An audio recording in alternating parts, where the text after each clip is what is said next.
somebody big man, but I can't even walk without you holding my hand. I can't even walk without you holding my hand. The mountain is too high and the valley is too wide. Down on my knees, I've learned to stay. Can't even walk without you holding my hand. Lord have mercy. Can't even walk without you holding my hands. The mountain's too high and the valley is too wide. Down on my knees, I've learned to stay. Can't even walk without you holding my hand. So right now, I just got me a deal there. So what I want, my friend George Brooks? Why, Richie Steven, well, that's the day I did the almighty praises. And the best thing that, cause when I remember just where I am coming from, To where I'm standing down, fell to my knees in praise of your name. thanking you, Lord, every step of the way. Oh, Father, you know I love you. You touch my heart, my soul, with your mercy. I thank you, my Lord, for all you've done for me. You bless my life in so many ways. No, I will never, ever leave you. I won't be ungrateful to you, my Lord. I know that this world is all in your hands. We are your children, and so we give you praise. Oh, Father, you know I love you. You touch my heart, my soul, with your mercy. I thank you, my Lord, for all you've done for me. You bless my life in so many ways. Father, I know In so many ways. Oh, Lord. So when I remember,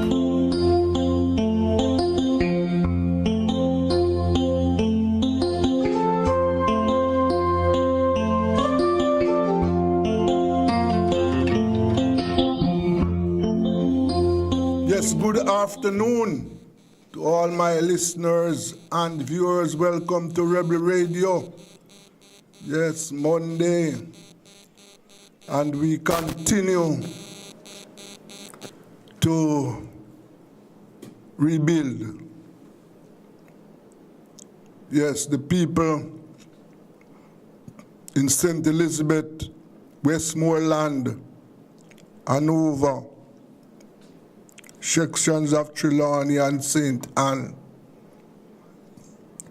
Yes, continue to sort out themselves. They continue to suffer. Yes. A lack of shelter, food, water, medical treatment. Yes, people are suffering right now. And you can just imagine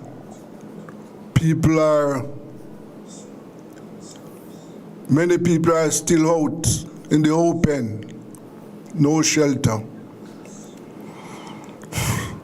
We are going to start this evening program. As you know, we have a very interesting program lined up for you.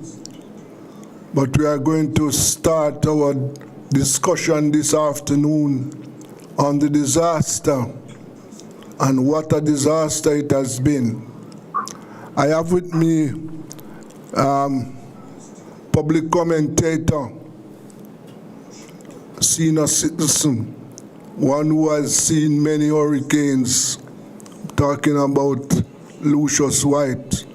Lush, good afternoon. Good afternoon, Desmond. How are you? Well, I am supposed to be okay. Oh, good. Good Lord, thanks. Yes, sir. Lush, I know you have seen many hurricanes like myself, but I think you would agree that this is the worst that we have seen so far. From all indication, it has been the most devastating one. Yes, it would seem so. Yes, sir. And we are very fortunate. We are very, very fortunate when you consider its intensity. The fact that it went so far west before it really turned to land.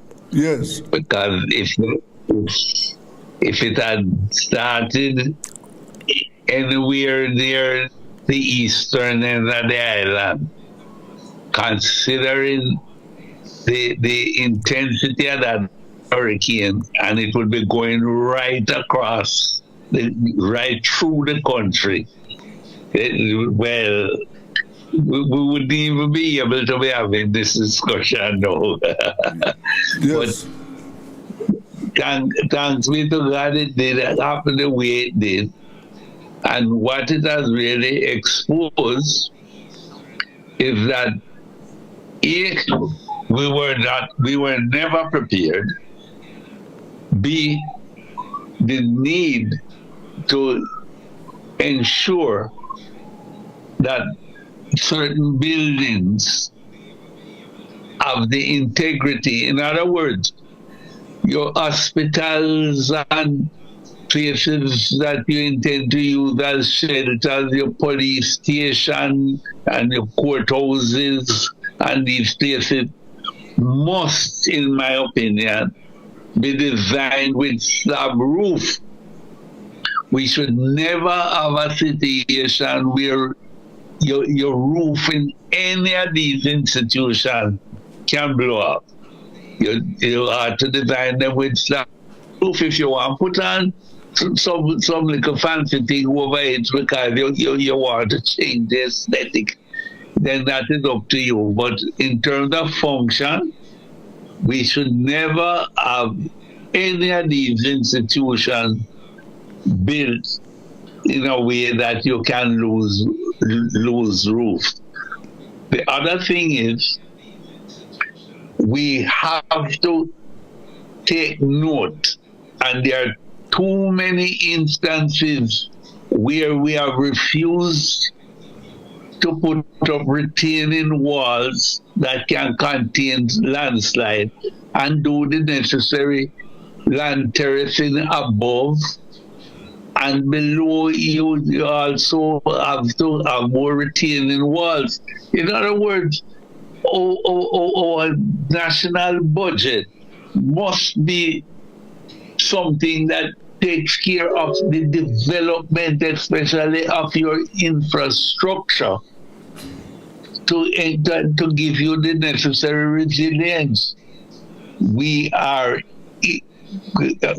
begging for a lot of trouble, and we have to be careful that we don't repeat the errors that we keep making of just building back to the standard that you were before the hurricane, and then when the disaster comes, you go back and you just build and come back to the same thing. So once you get the hurricane coming, you're not going forward. While if you improve the standard of your structures, it means that when the hurricane comes, it is just an event rather than a disaster. I hear that they are saying that some section of the island is going to take a year before they get back electricity. And I am saying that that is absolute garbage. There's nothing that can cause you to need a year to bring electricity to any part of Jamaica, especially somewhere where there was electricity before. Altogether, the people who are supposed to be doing these planning, these people must recognize what electricity, what water means to our people. We hear the limited amount of food packages that have been distributed, and you hear we have helicopters. You have heavy duty equipment. Heavy duty equipment supposed to clear your roads. Your helicopter is supposed to be able to carry out food packages to any part of Jamaica. And if you have to take it up from one place to another, so what? You just do it.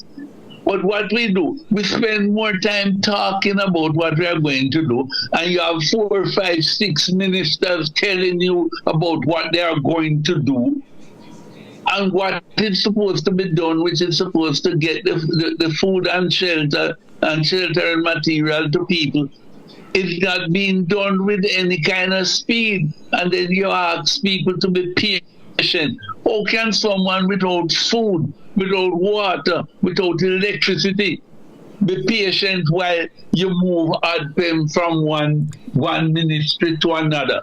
Mm-hmm. When for 10 years,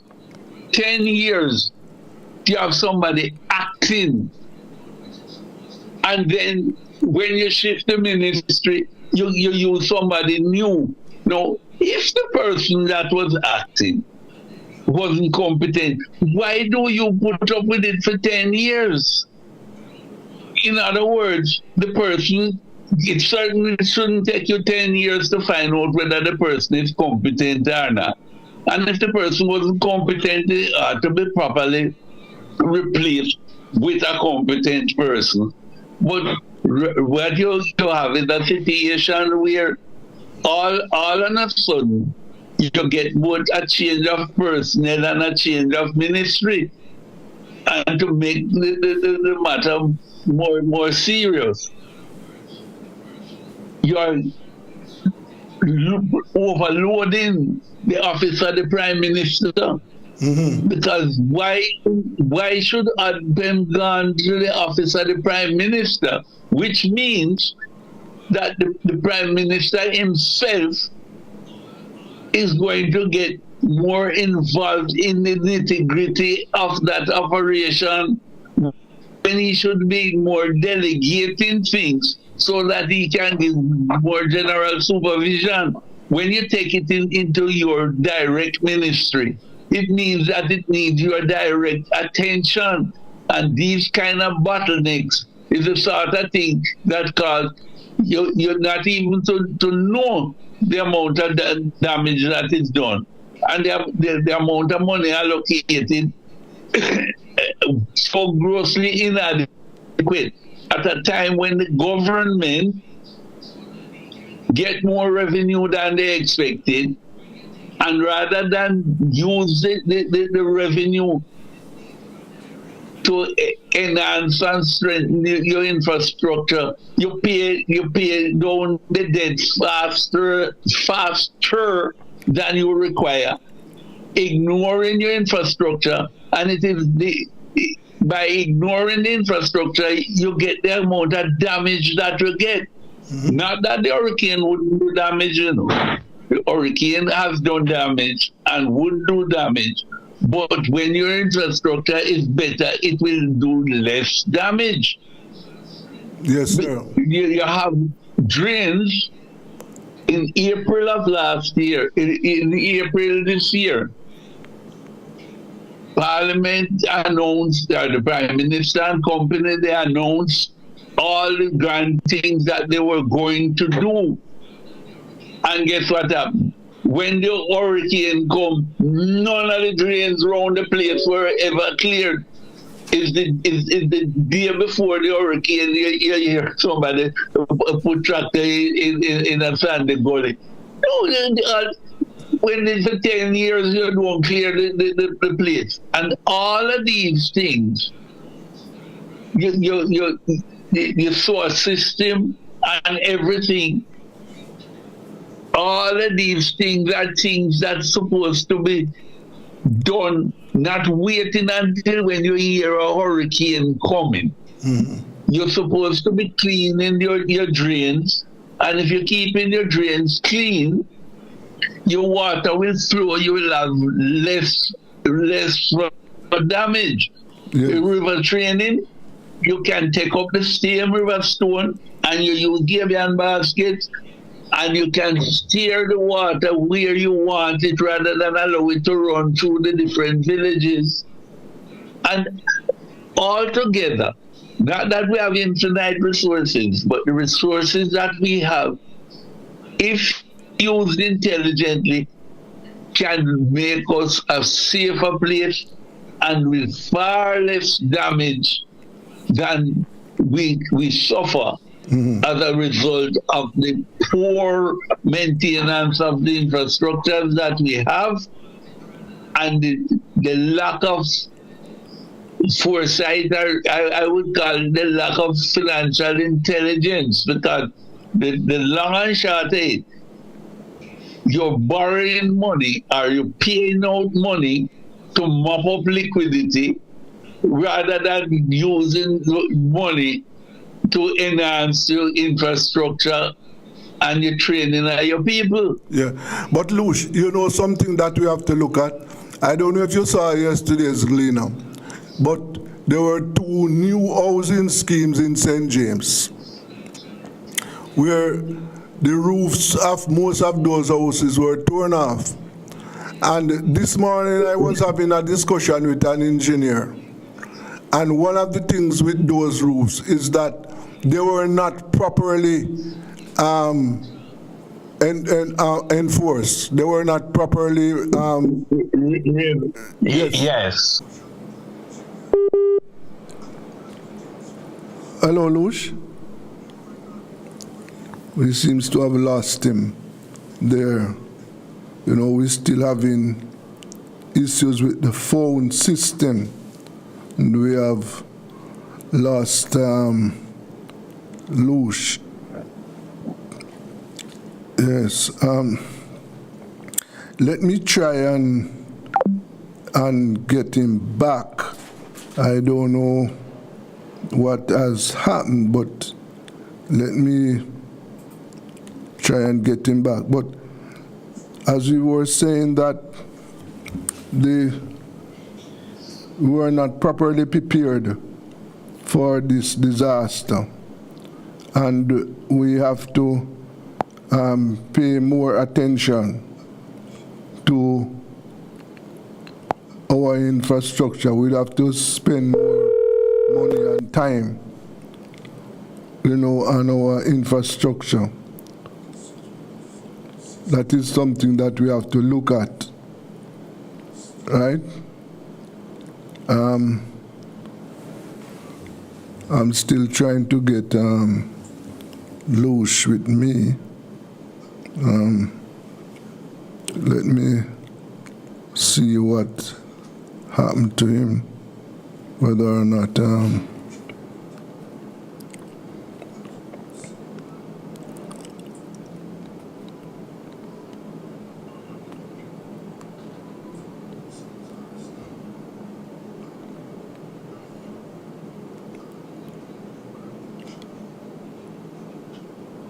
Oh, Dave?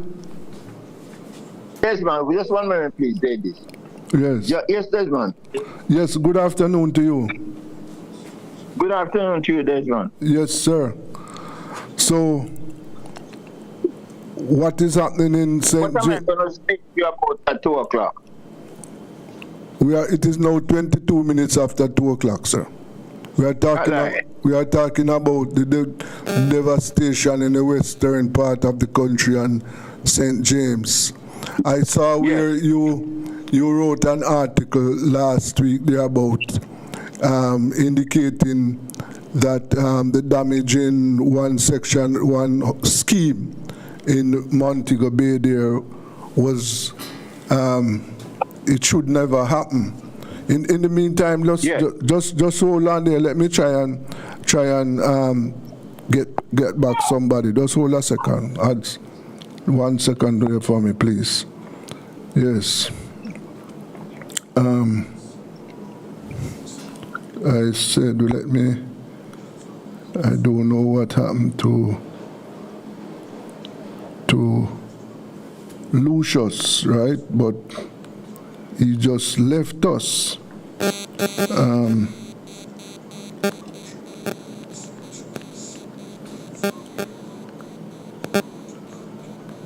Let me try again. Yes. Yes, Dave, as you were saying. Yes. Lucia, you are back with us?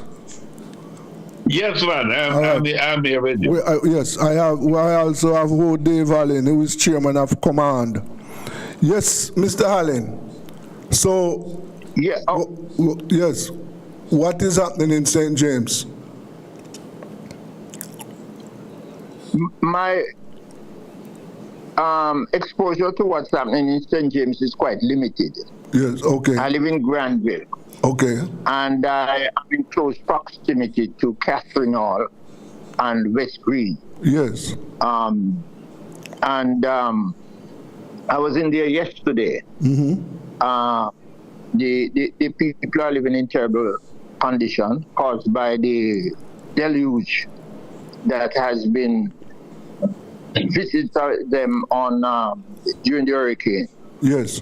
As you know, West Green is one of the older housing schemes built in the early 1970s, and Catherine Hall was a model site built under the Ministry of Housing. It was the first site and service scheme designed to accommodate the residents of Montego Bay from the inner city of Montego Bay. It should have been done on a communal basis. But the point is, serious efforts were made. It is in close proximity to the Montego River.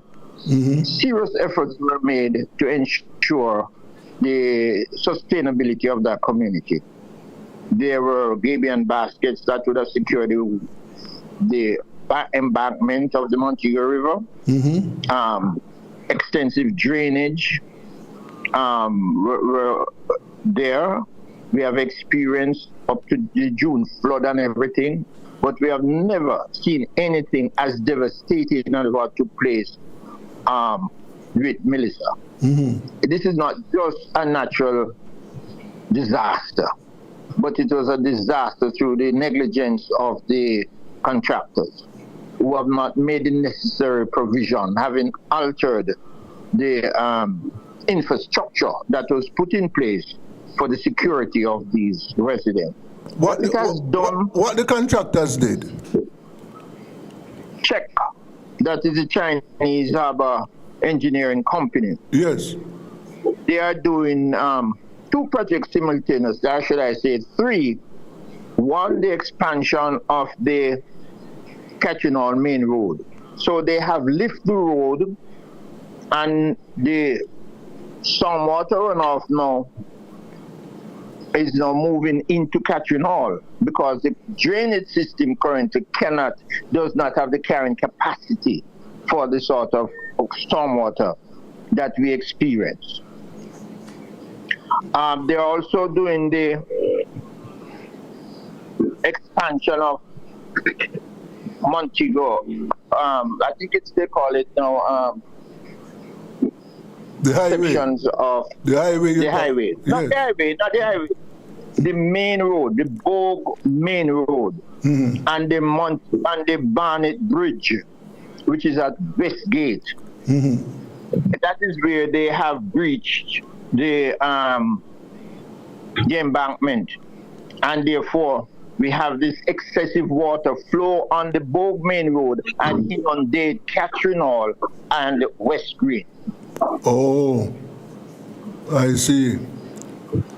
So what they are doing is that you say they interrupted with the existing system, And they have done Yes. nothing, they have done nothing to replace that. Mitigate. Yes. Good. So I'm saying that while we expect some support from the government,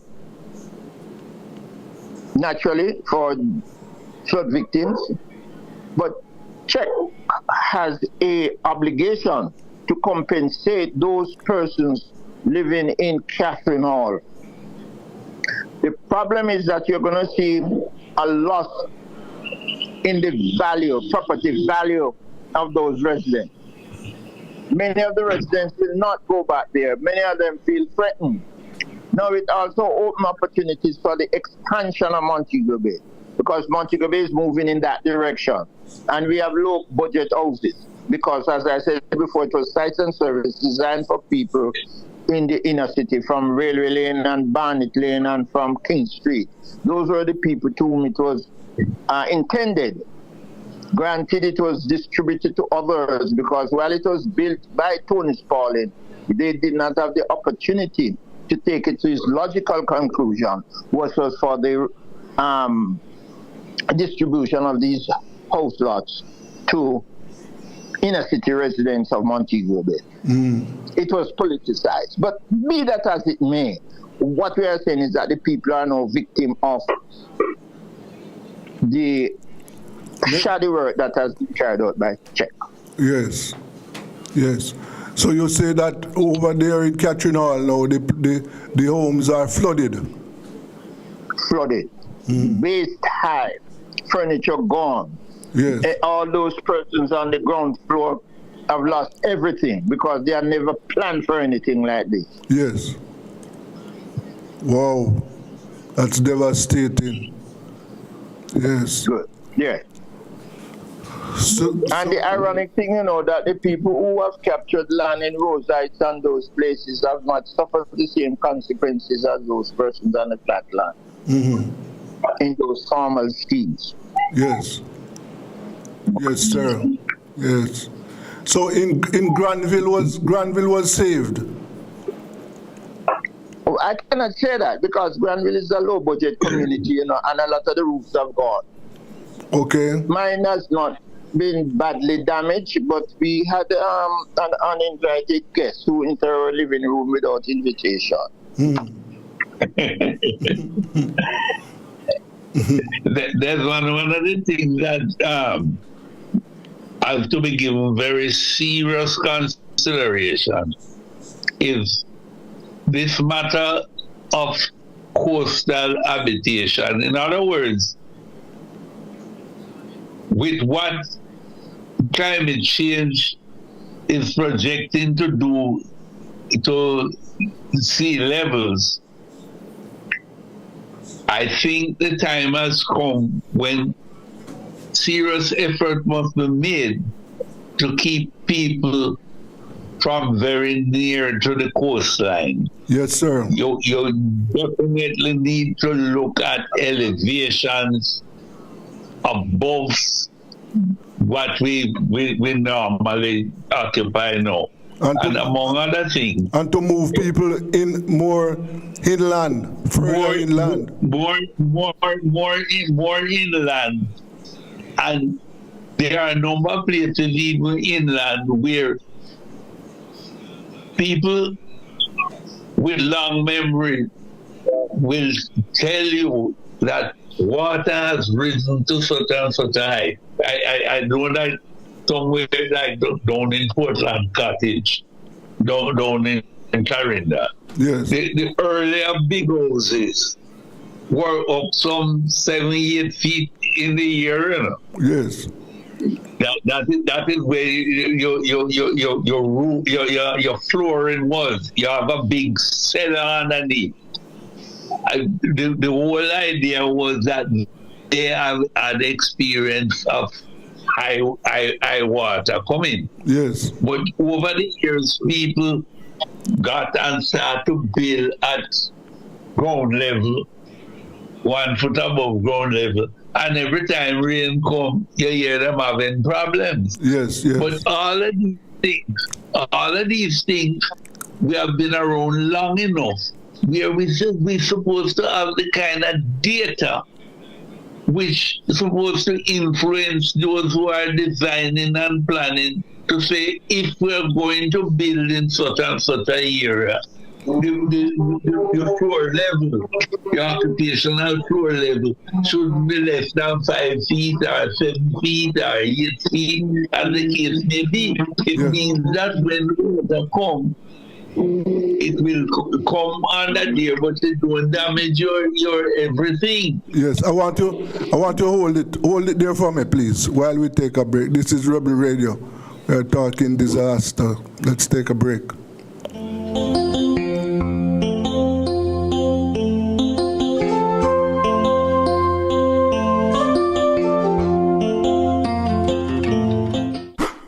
It's the Everybody Sale at New Budget Supplies. Do-it-yourself professionals and contractors. This is the sale for you. Lumber, steel, dress and form ply, water tanks, pumps, PVC pipes and fittings, toilets, bathtubs, vanities and windows, paint, doors, floor and wall tiles, thin sets and grout. Up to 20% off selected items. 195 Hagley Road. Telephone 923-4560. New Budget Supplies. Always the best prices. Tools, Hardware and Supplies is holding up the heat this summer with their super saving summer sale. Prices are slashed on everything you need to fix up your home. Beautiful tiles, sleek doors, top quality windows, modern sanitary ware, exclusive flooring and more. At Tools, Hardware and Supplies, we have you covered for the summer. So come visit us at 279 Spanish Town Road, 4 South Camp Road, 8 Red Hills Road, or online at toolsja.com. Tools! The Lion King of Hardware.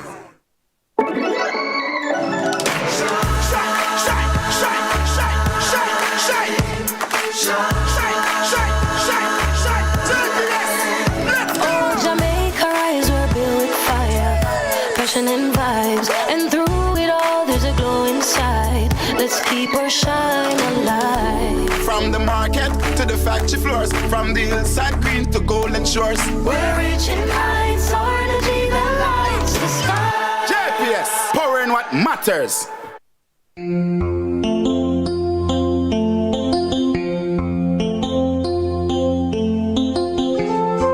Yes, welcome back to Rebel Radio, and as we are talking about disaster with Mr. Lucius White and O. Dave Hallin, Chairman of Command. Yes, Luce, you were saying that we have enough, going forward, we have to look at our building codes.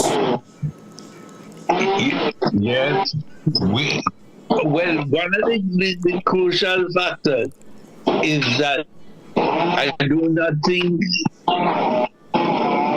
enough effort is being made to supervise or to check to see that what we have is done according to the rules. Yes. So although you may have proper rules, but if there is nobody to monitor it, to ensure that it is done according to what is supposed to be done, people will do what they feel like doing, as they have done in so many cases. You get permission to do something, and you do something other than that. No, sure. These are the kind of things where we have to get more serious on the whole matter of governance and its importance. We cannot have the situation where you're understaffed with the people who are supposed to check on these things. And then later on somebody make a late application and they tell you that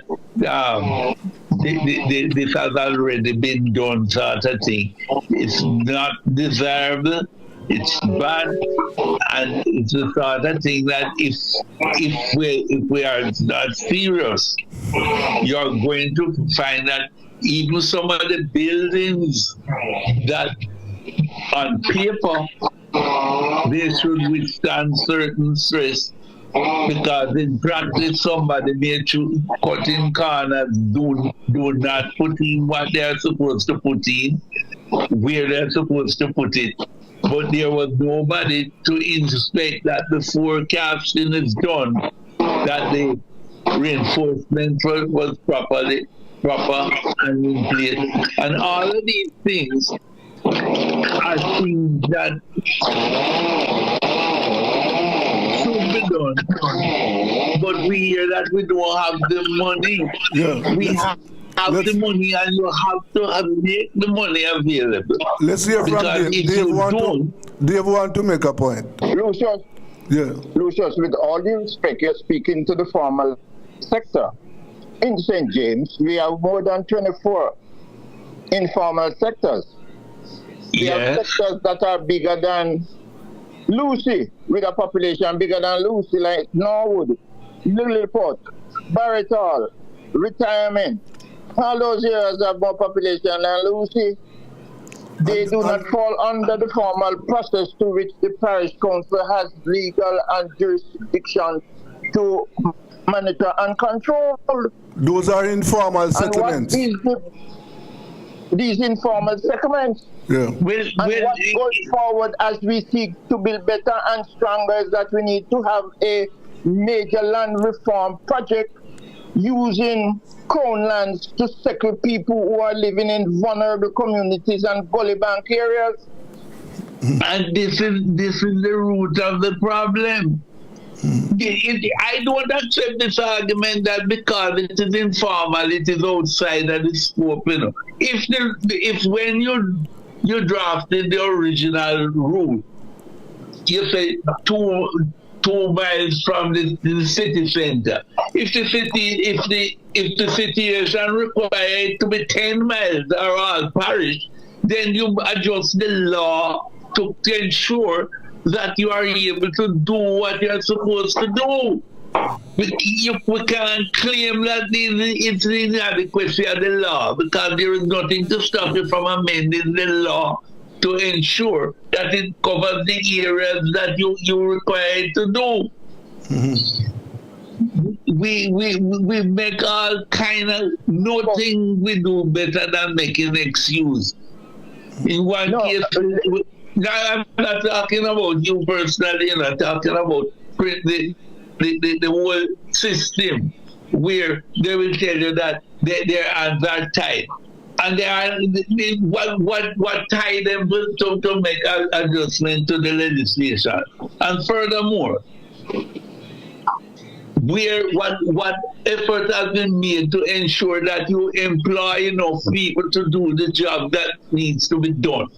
It comes like how we have schools with primary school and secondary school, 50 and 60 and picnic in one class. And then you're going to talk about the picnic problem. It's not a picnic problem. It's a problem where the people who are supposed to sit in that class size, the teacher, the student ratio, should never be in that kind of number. And with that kind of number, you get the situation where you put them on the conveyor belt and then go through primary school and then go through secondary school, and maybe 30% of them still can't basically read anything. It's not this. What I'm trying to say is that the people who are making the rules and the people who are supposed to be supervising and monitoring are not paying attention to the root causes. Firstly, if we are dealing with root causes, let us deal with the whole business of informal settlement. And I'm saying that one of the first things that we need to address coming out of the rebuilding, out of this hurricane, is the formalization of informal communities so that they can conform to the building codes. We will have to also, one moment please, strengthen the capacity of the municipal authorities so that they can carry out their fiduciary responsibility to enforce the development orders. Okay? We speak about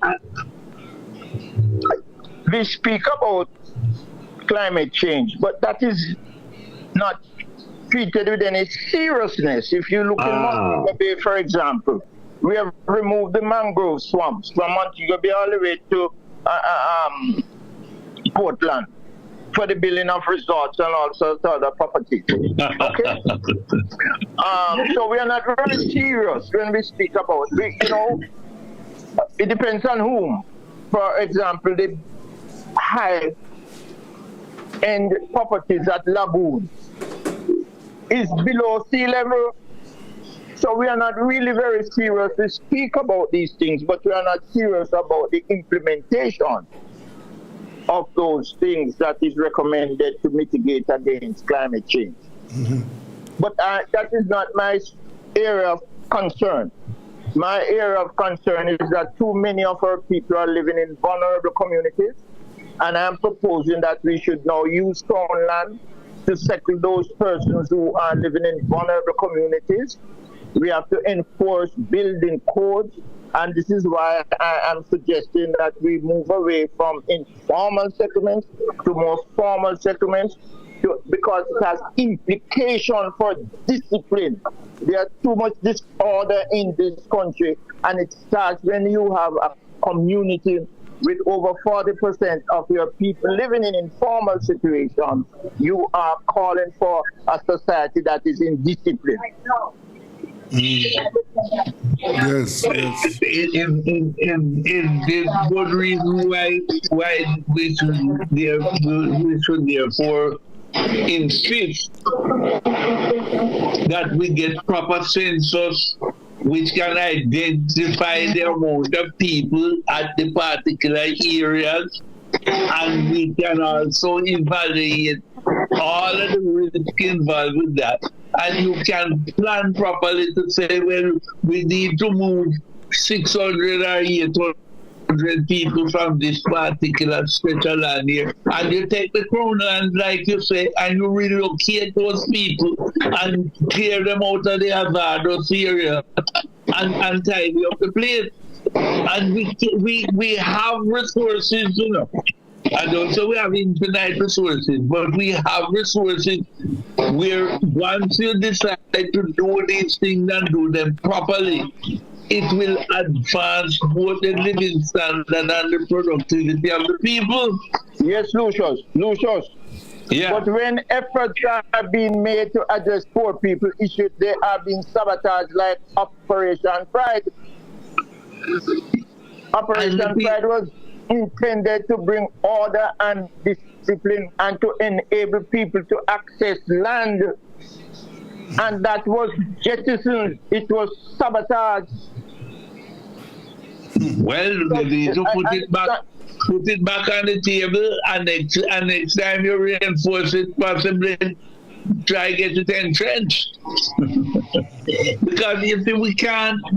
What we are doing, we are organizing ourselves to be perpetual borrowers, rather than preparing ourselves to be producers who can earn our way and our keep. There are so many things that we ought to increase our production in agriculture, but all we get is talk. Lucius, just a moment, please. Just a moment. When you look at the small farmers of St. Elizabeth, they are the producers in this country. Those who are in Trelawney on the rocky hillsides are out there producing yam for import, for export, and for local consumption. What we have is a ruling to pass that does not produce those big manufacturing, those big packaging in Kingston. Tell me where they have produced any orchard crops. They have the capacity, the resources to invest in long-term. Are they involved in production? I don't know of any. This bankrupt elite that we have are incapable of even growing sugar cane. So when you talk about production, please separate those hard work who are engaged in production and those who live in the importation of goods. You know, as you touch that point about sugarcane, it's not that we can't produce sugarcane. It's that we don't want to produce. We want to import everything to the point now. You're importing the rum. And which we means import ice. We import ice. we so me don't want you cannot ask people who do not have land nor capital to be those who have land and capital must now engage in productive activities and this why you must make the land available to the people.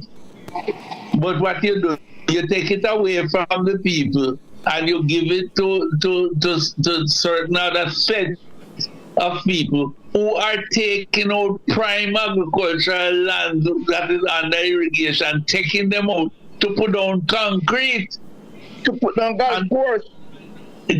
And what you really need, you must ensure that your agricultural productive land is primarily used for production of agricultural products. What are the plans for Bernard Lodge? What are the plans for Bernard Lodge? What are the plans for Bernard Lodge? Is it agriculture or housing? Clearly, I'm doing more plans for housing than agriculture. Because you're taking the people off of the agricultural land to put a house. Mm-hmm. You know, and then these are the kind of things that too many people believe. So why it don't know, man, and nobody is organizing and mobilizing to make demands. This is not matter of request, no demand that the government policy must not only be changed, but it must be documented in law and enforced to ensure that you can take up thousands of acres of prime agricultural land and then go put on thousands of houses, hundreds of houses on the agricultural land. These are things that the end product is that our food security is endangered. It means that we continue to import more food than we need to, and we have less opportunity of exporting crops in order to get the dollars to buy some of the things that we can't produce. Mm-hmm. But these things won't happen because the people who are running things make more money out of organizing the imports. Right now, right now there is a $50 million market for food in Bahamas, right? And the Jamaican farmers, I doubt it very much that the Jamaican farmers can take up any of that market opportunity. I doubt it very much.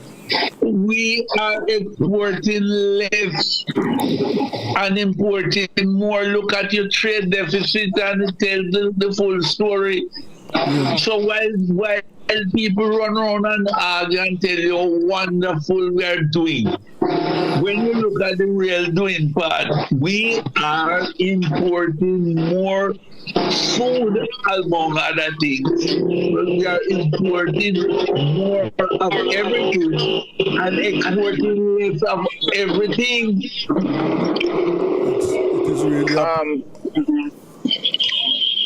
We need an alternate development model for Jamaica. Commander pushing for this alternate development model that puts marginalized people in the center of development.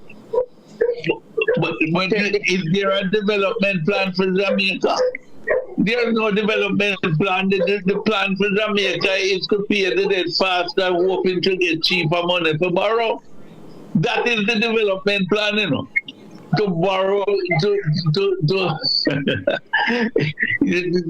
paying the debt faster than you need to. So instead of giving your farmers more production material and at better price, you end up with them not being able to produce because the Jamaican farmer, the cost of his money is more than the other farmer. The cost of the energy that he will use in his production is more. And then you expect him to compete in the open market, both locally and overseas, while both is capital and everything is more expensive. So altogether, there needs to be a rethinking, but unfortunately, I see no evidence of that. I get more talk. It's years we know that we must replant the coconut, but what we get? Pure talk. We know that the capacity for honey. No, they are doing some replanting. I can tell you that. They are doing some, coconut is doing some replanting. They're doing it or talking about it? No, they are doing it. No, they're talking. Because when you hear them, I said they are. And try to get some coconut and you see. I said they are doing it, not talking about. Oh, good. Yeah. Well, these are things. There's a big market for like breadfruit flour, right? But we don't plant no breadfruit tree yet. And if you're going to get an industry, you have to have the volume of the trees. And these are things that it don't take my infinite amount of money. It takes the organization and the direction so that people can get these things. And when you develop those products, you can get to earn foreign exchange. But there was a deliberate strategy to move away from production and move towards services. Well, these were deliberate strategy that is being deployed. It's nonsensical and suicidal. It may be nonsensical, but these are the people who put government in office through their funding support. Yes. So you are not going to have changes in the society because they who benefit from this situation are the ones who influence public policies. And as far as they're concerned, the shifting it's working good for them. It's working good for them. Yeah, I agree with you. But you see, ultimately, you know, the people who vote, they must take themselves seriously. One, if a man even offer to buy your vote, you ought to know say that is a man where you're not supposed to vote for at all. And you must remember one thing.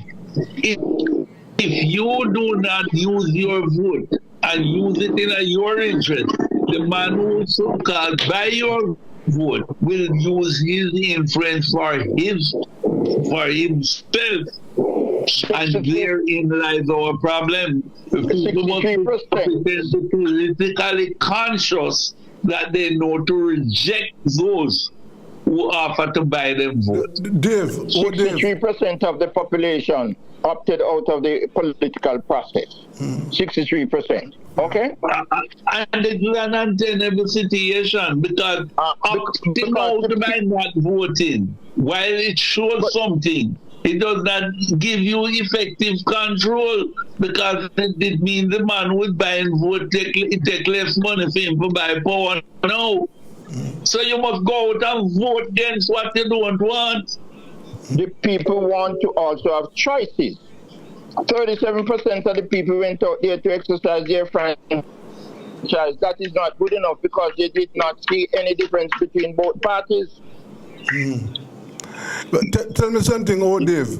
When there were clear choices, you were speaking about self-reliance in a while about flour. I've been hearing all about that, but those were Mandy days. When Mandy was talking about production. Yes. And the same set of people hijacked the process and gave us services. Yes. Tell me something, Dave. A housing scheme. Did they? There was some proposal to build a housing scheme for tourism workers in St. James. That was done, right? Where? I'm asking. I'm just trying to remember. No. Let me explain something to you. We had the 807 industry in Montego Bay. It brought in people from all over Jamaica for the 807 garment industry and so forth, without proper accommodation. We built so many tourist properties in Montego Bay and St. James and the North Coast in general. And everywhere tourists go, you will find squatting because we do not provide adequate housing solutions for the workers in the industry. And then we lack the capacity to enforce. So we have this informality that necklace the tourism product. So people build, they want to get out of rented situation. They make sure even if they get 12 sheets of ply and some zinc, they make a house. My father was a blacksmith. We remember about hurricane straps. These people who are building houses, they are disconnected from those simple methods of holding down their roof. Yes. And hurriedly because they want to get shelter. They are not concerned about deferring gratification. And because they have no permanency, they are on quarters land, they do not have security of tenure. They have these makeshift accommodations. So when we have events like Melissa, we see the underbelly of Jamaica. So where do we go from here when we are going to rebuild Jamaica, and who is going to be built for? Yes. Are we going to dislocate the people from Catchinall to build the new city of Montego Bay? So those low-income people in Catchinall now will move out of those areas because their property is now undervalued because it has been inundated with mud. Yes. Are we leaving that now for the Chinese to build their new city? Well. After they flood it out? Well, these are things that we have to look out for. We have to look out. We have to ensure that the people are provided with adequate, are accommodated properly. We have to make sure that happens. We have to make sure. And right now as we speak, I know that there are several people, hundreds, thousands, in St. James who are having difficulty. They are homeless, lack of food and water, and medical attention. Let us hope that something will be done for them as early as possible. Gentlemen, we have to leave it there for today, but we have to continue to keep these issues on the front page because they are important and essential. Thanks very much for your time today. All right. And thanks, sir. Blessings to you. Yes, that was commentator Lucius White, public commentator, and the chairman of Command, Dave Hallin. Yes, and as I said, we have to keep those issues on the front burner because people are suffering right now. Let us take a break. This is Rebel Radio.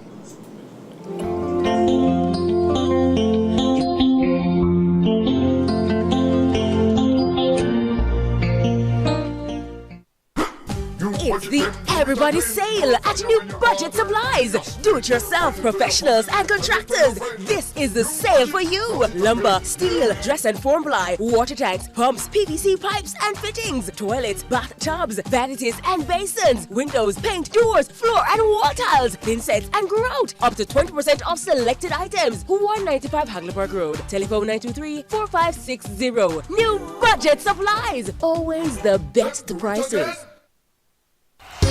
Tools, hardware and supplies is turning up the heat this summer with their super saving summer sale. Prices are slashed on everything you need to fix up your home. Beautiful tiles, sleek doors, top quality windows, modern sanitary ware, exclusive flooring and more. At Tools, hardware and supplies, we have you covered for the summer. So come visit us at 279 Spanish Town Road, 4 South Camp Road, 8 Red Hills Road, or online at toolsja.com. Tools! The Lion King of Hard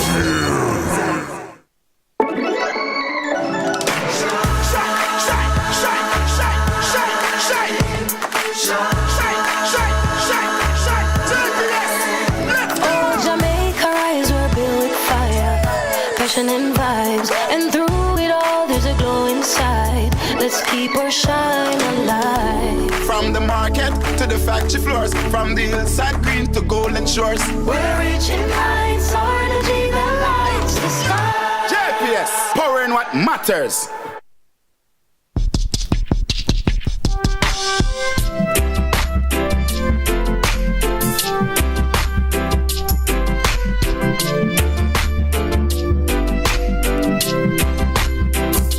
Oh Lord my God, when I'm in awesome wonder, consider all thy works thy hand doth make. I see the stars, I hear the mighty thunder, thy power throughout the universe display. Then sings my soul, my Savior God to thee. How great thou art, how great thou art. Then sings my soul, my Savior God to thee. How great thou art, how great thou art.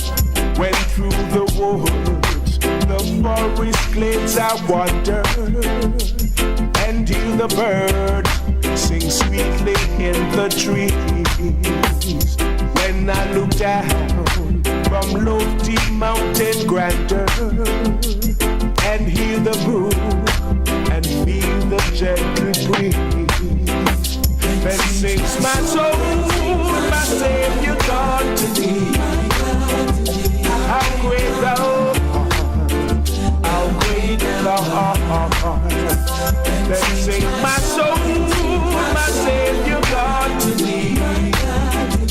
How great thou art, how great thou art.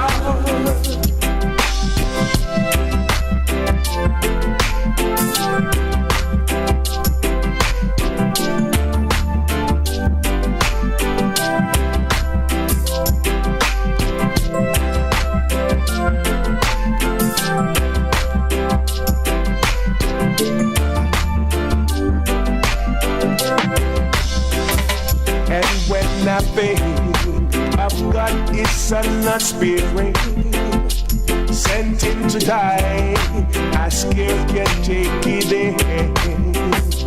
Then on the cross, my burden gladly bearing, he bled and died.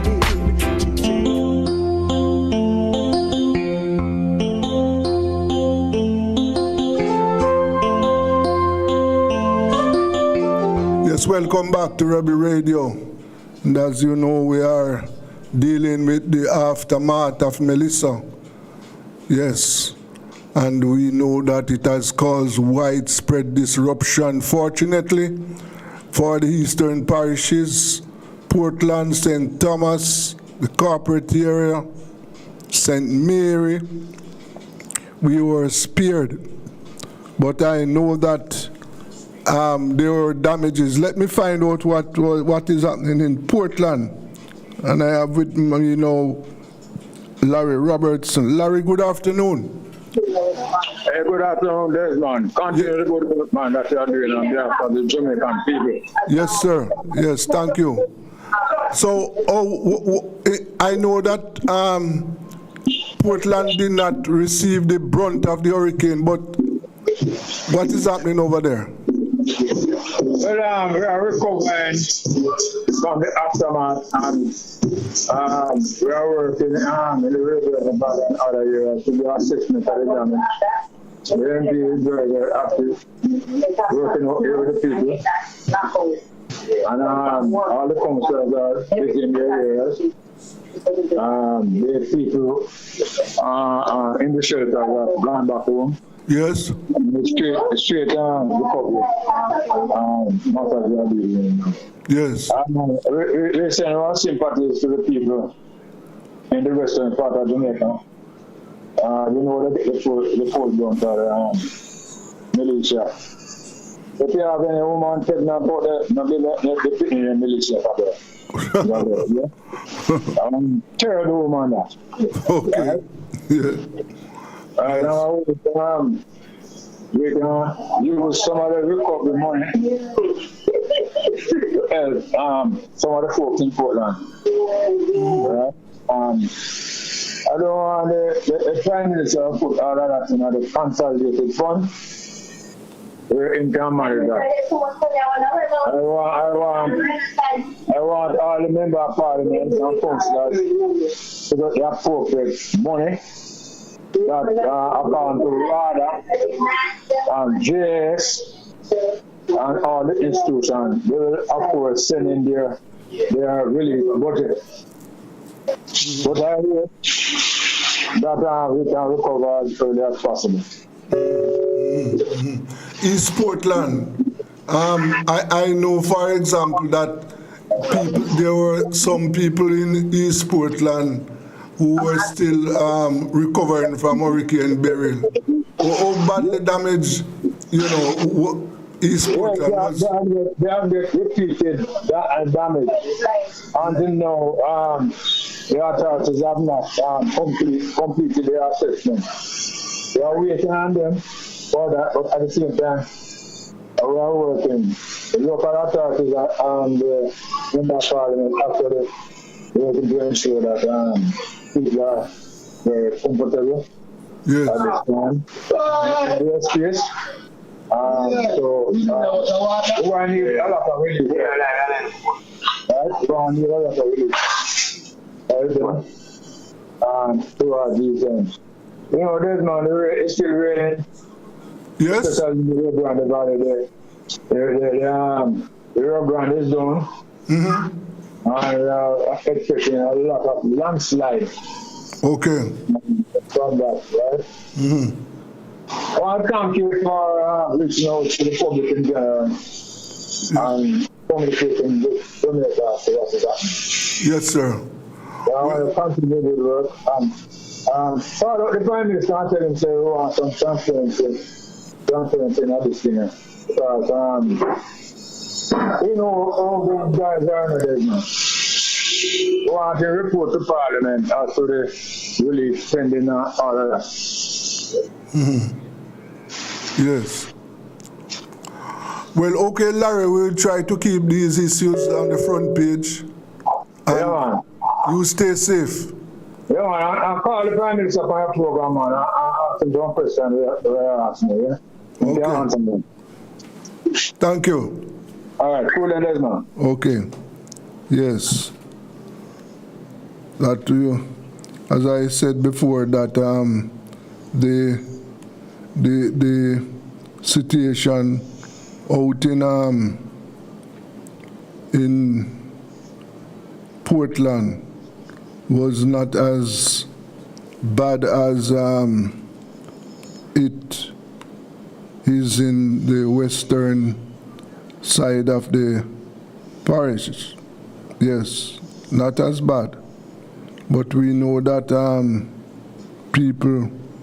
there was some damage and people are still trying, as I said, to get their lives back to order. It is not easy, and it is not going to be easy at all. It's very tough. Very, very tough on the people out there.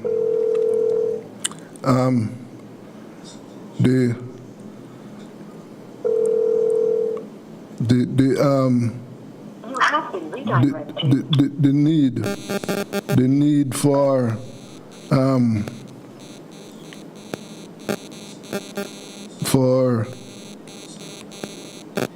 relief, shelter, food and water.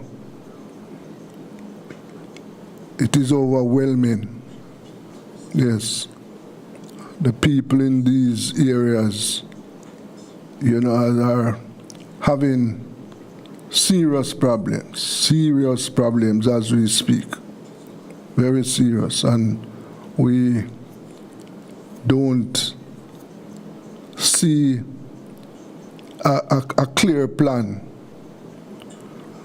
Well, one of the things that we also have to recognize is that, there was no plan for a Category 5 hurricane, because this is our first experience, right? First we are experiencing this kind of destruction. It's the first, right? And therefore, it is not easy to deal with this first experience, because those of us who were around in 1988, yes, we experienced Gilbert, but Gilbert was more widespread, yes, more widespread, but Melissa is more devastating than Gilbert, yes. And as I said before, this is our first experience, and therefore I can well imagine that the officials, they are in a state of confusion themselves, because they have never experienced anything like this. No, not at all. Let us go for a break. To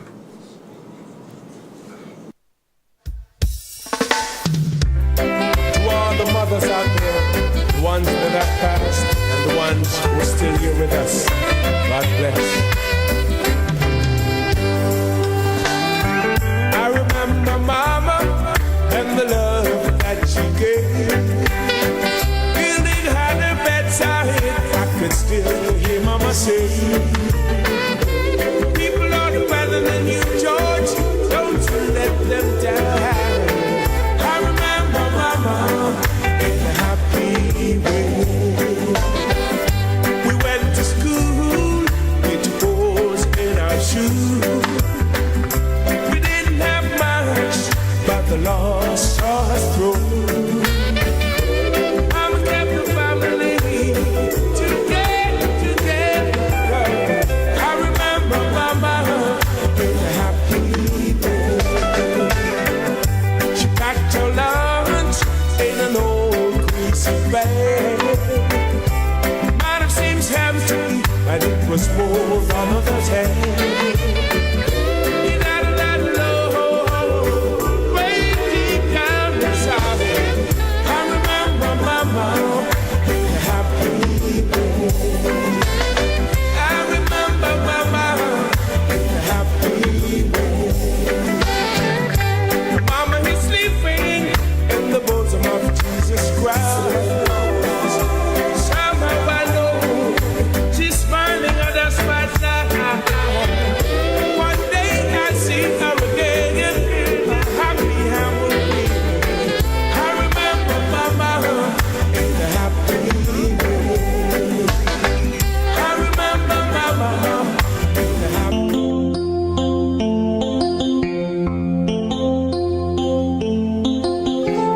Yes, and we have with us now journalist Casey Williams, And I know that he has spent some time down in the St. Elizabeth Parish, Black River especially, that has been wrecked. Mr. Williams, good afternoon, sir. Yes, good afternoon to you and your listeners. Yes, sir. So tell us, what have you seen so far? All right, so I would just say that the past, well, call that tomorrow would be 2 weeks, but so far almost 2 weeks I've just seen complete devastation. Further you go west, because I'm based in Mandeville, is the worst it gets. Yes. So for example, I can remember the day after the hurricane, I was at home and I was saying, wow, those are some very strong winds, right? And then when I noticed around Mandeville that there was as much extensive damage in terms of down poles and trees, I was saying, oh. But then by the Wednesday morning when I headed to St. Elizabeth, I noticed that once you get down per tree and you don't, on the flat going to places like Pepper, Goshen, you don't start to see zinc and so, and then as you go further, because when you just zinc, it also other fancy roofs, more expensive roofs, things that are considered to be solid, they were gone. And as you went to Santa Cruz now, it was just a lot of mud. Some of the roads there were literally inundated. You could tell it was the water that did that, burst the road. And other places, like, say, for example, now, Lacovia, you start to see the damage more. And then from there, it got worse. I was stuck in the convoy that the JDF was leading to clear the road. Our team, the Wednesday. And they had 9 ambulances that were trying to get to the Black River Hospital. And I can tell you that they didn't get there until the Thursday. I actually turned back and went to Mandeville. And I got up and went out and noticed that they did not get to actually go down there until the following day. That's how much problems there was. It was just crazy. And by that time, I noticed that the damage, even New Holland, worse. The gas station that they have outside of Holland Bamboo, catastrophic. Houses around, catastrophic. So it's almost as if, even if you have a concrete house, the storm did some damage. In terms of the concrete slab roof, yes. Even those structures suffered severe damage, right? So in Black River now, you could see where it was a combination of the wind and the sea. You could see where the sea did a lot of the damage. So you had basically some high waves, those high force waves that came into the town.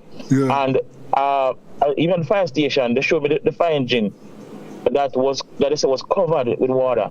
So people had to be on the second floor of buildings there.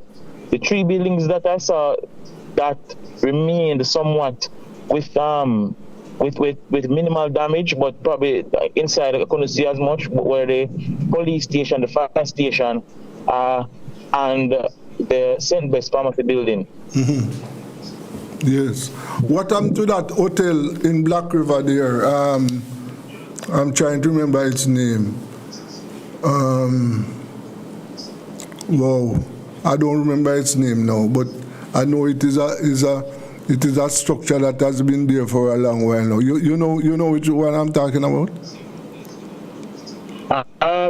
Repeat that once more. No, it's a structure that has been there for a hotel in Black River. I'm just trying in Black River. Yeah, I'm just trying to remember the name. I don't remember. But in the town of Black River, it has been totally flattened. Well, as I said, there are some buildings that stood up, like the police station, the fire station, and like St. Best Pharmacy, that I noticed that they stood up in terms of what I could see from the outside and even within the compounds, right? I know that based on the police and firefighters explained that you had water damage to the property in terms of coming in, and whichever vehicles were outside, those were basically covered with water at the time. So everything else had some damage. The buildings facing the sea, even those across from the sea, like around by the courthouse, the sea basically came in collapsed the road and did a lot of damage down there. Right? And you see, because there was a lot of rubble, that's why it even looked worse. Yes. Right? Seeing it on the phone and on pictures doesn't do justice in terms of seeing it in person. I went back there days after, on the Sunday after the storm, and I noticed that they were doing some cleanup activities, clearing the roads, because there was a lot of looting the Thursday as soon as access was given to the area. So they cleared the road on the Sunday, and I even went to Westmoreland. And Westmoreland, no, it was a similar situation of just pure devastation. Wow. Yes. Can well imagine. Thousands of people have been displaced so far. Quite so. Yes. Quite so. Westmoreland, I actually cried when I saw the 2 JDF helicopters landing at the Belmont Academy. And you had hundreds of people on the property, and they had to just be waiting. The soldiers were putting the relief supplies. It was like a big pallet bag with rice, probably sugar, flour, tin food, tissue in it. And yeah, old people, baby mothers. It was a lot to take in. Yes, sir. When I saw it there, I went to other areas too. I mean, even after the storm, now the storm is still. I think that's what the storm, including the heavy rains that we got, still caused an impact, because what they call the groundwater has come up in places like Content. Yes. First, I even noticed over there in Santa Cruz, where the upper Black River morass, that's the water that's coming from over the cockpit country area, all from over there in Trelawney, all those places, Troy and everything come down. The water has basically in the morass. You could say that the river has overflowed in the morass area, right? That's the tributary to the Black River. So some houses there were flooded. I saw up to last week, and up in Newmarket, the water was also rising. So this thing has lingering effects all around, right? Yes. It has lingering effects all around. So yeah, it really did it bad for Western Jamaica, as you might have heard before. Yeah. But as I said, seeing it is a whole different ball game. Yes, sir. Yes. And so from you can the places like Covia, Newmarket, those places. Yes, man. So it's essentially from Santa Cruz heading west, all the way around to Mr. Manage, going back towards Trelawney. It's just pure devastation. Yes. Right? All those communities in the hillside and so. Even those areas got it badly. Yeah. You said you went to Westmoreland.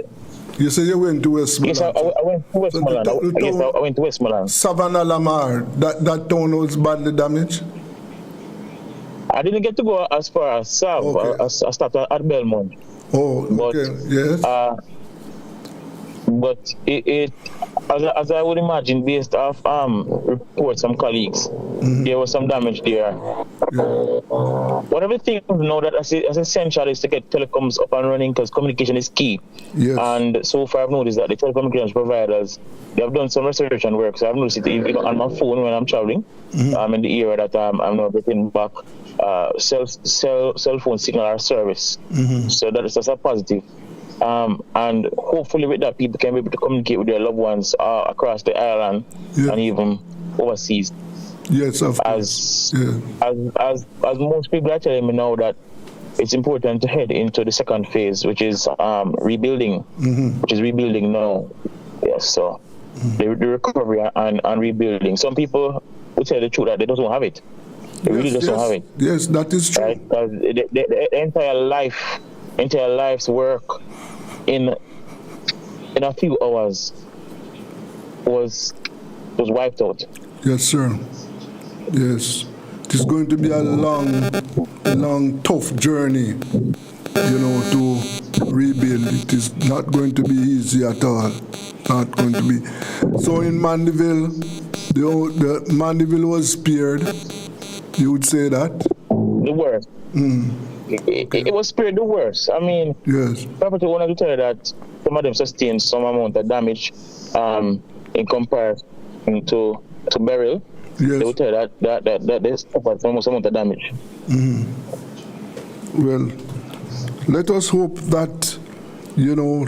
But one thing I would say though, if they take a trip down to St. Elizabeth or Westmoreland, they will realize that they were spared the worst. Yes, of course. Mandeville, they realize that right now Mandeville has become the one of the main towns to support people from the West. So you have people from St. Elizabeth that have to come into Mandeville to do business, right? Given that a lot of the institutions, facilities and so on were damaged, like for example in Black River. In Santa Cruz, you will have certain things like traffic congestion or some of the services not available. And so a lot of people from the western end, particularly in St. Elizabeth, have to come into Mandeville now. And since lately, I have noticed the increased movement there, right? So it's a tough time all around. Yes, sir. This past weekend and last weekend, I noticed the volume of traffic on the Mandeville bypass, and I'm interested to see what sort of traffic and relief effort there will be as the highway for that's east-west. They resumed the tolling at 1 p.m. today. So yeah. So all of that now will, in most of my mind, create an impact. Because some people sometimes travel in a convoy, don't know what might happen there. Okay.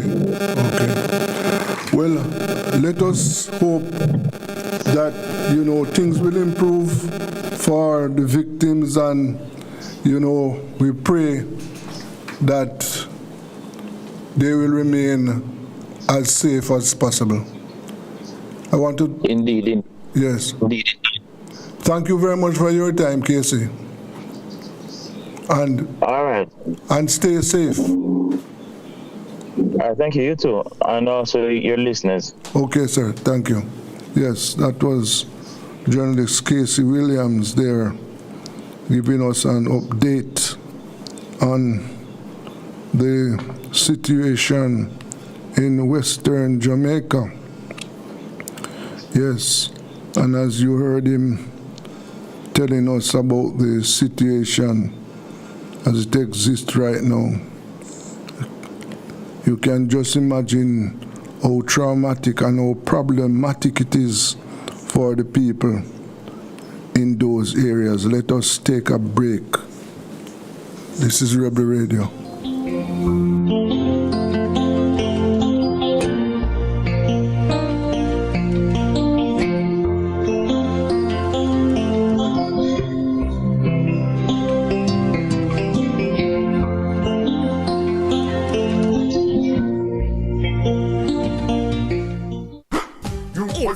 Everybody sale at New Budget Supplies. Do-it-yourself professionals and contractors. This is the sale for you. Lumber, steel, dress and form ply, water tanks, pumps, PVC pipes and fittings, toilets, bathtubs, vanities and basins, windows, paint, doors, floor and wall tiles, thin sets and grout. Up to 20% off selected items. 195 Hagleyburg Road. Telephone 923-4560. New Budget Supplies. Always the best prices.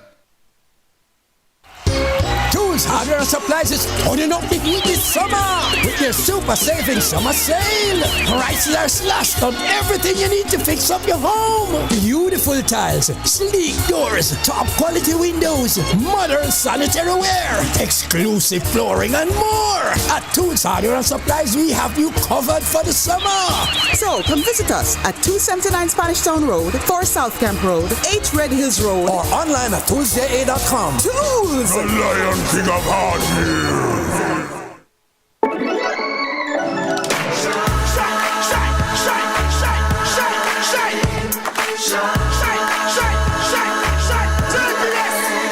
Oh, Jamaica rise, we're built with fire, passion and vibes, and through it all there's a glow inside. Let's keep our shine alive. From the market to the factory floors, from the hillside green to golden shores. We're reaching heights, our energy the lights. JPS, power in what matters.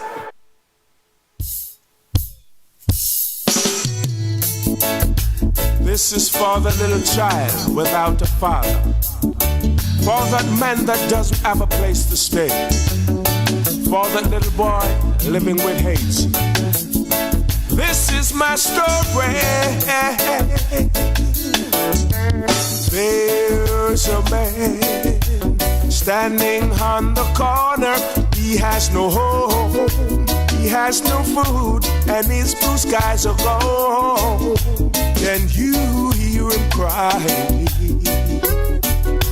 Oh Lord, there's a girl searching for a father and a friend, praying that the storm will someday end.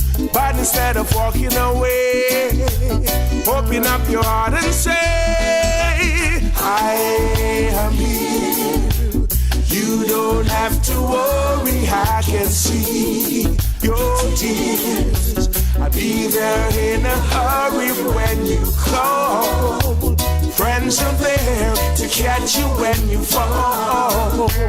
He's my shoulder, you can lean on me. Well, there's a child who is sick and begging to be free, but there is no cure for his disease. He looked up to his mother as she holds his hand, praying that someday the sun will shine again and the pain will end. I am here. You don't have to worry, I can see your tears. I'll be there in a hurry when you call. Friends are there to catch you when you fall. Here's my shoulder, you can lean on me. Tell me how can I love Jesus when I never seen his face? Yet if I see you dying, I wouldn't turn and walk away. So hold my hand and let me take you to a friend of mine who is waiting just to ease your troubled mind. He loves you more than you'll ever know. Instead of walking away, open up your heart and say, there's a man standing on the corner. He has no home, he has no food, and his blue skies are gone. Can you hear him cry? Oh Lord, I am here. You don't have to worry, I can see your tears. I'll be there in a hurry when you call. Friends are there to catch you when you fall.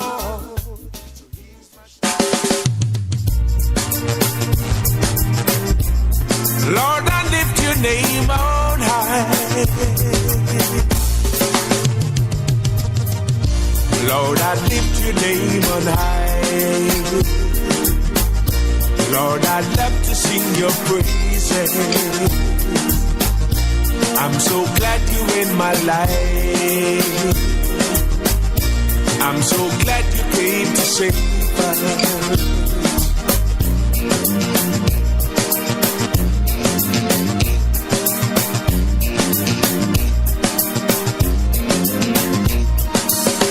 You came from heaven to earth to show the way, from the hurt to the cross, the pain you bear, from the cross to the grave, from the grave to the sky. Lord, I lift your name on high.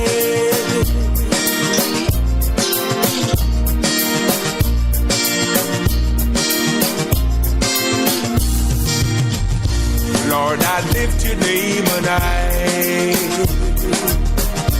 Lord, I love to sing your praises. I'm so glad you're in my life. I'm so glad you came to save us.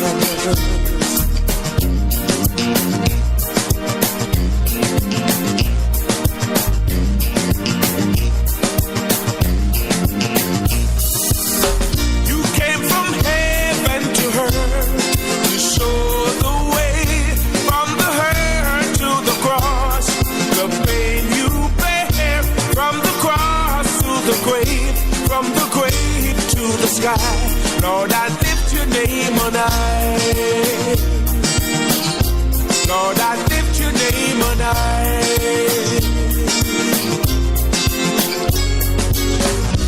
Lord, I lift your name on high. Lord, I'd love to sing your praises. I'm so glad you're in my life. I'm so glad you came to save us. You came from heaven to earth to show the way, from the hurt to the cross, the pain you bear, from the cross to the grave, from the grave to the sky. Lord, I lift your name on high. Lord, I lift your name on high.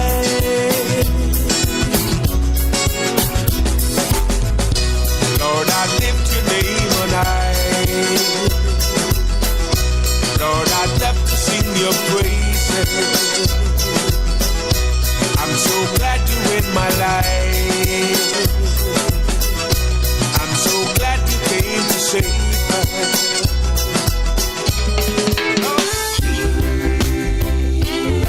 My Redeemer, yeah. Yes, he lives.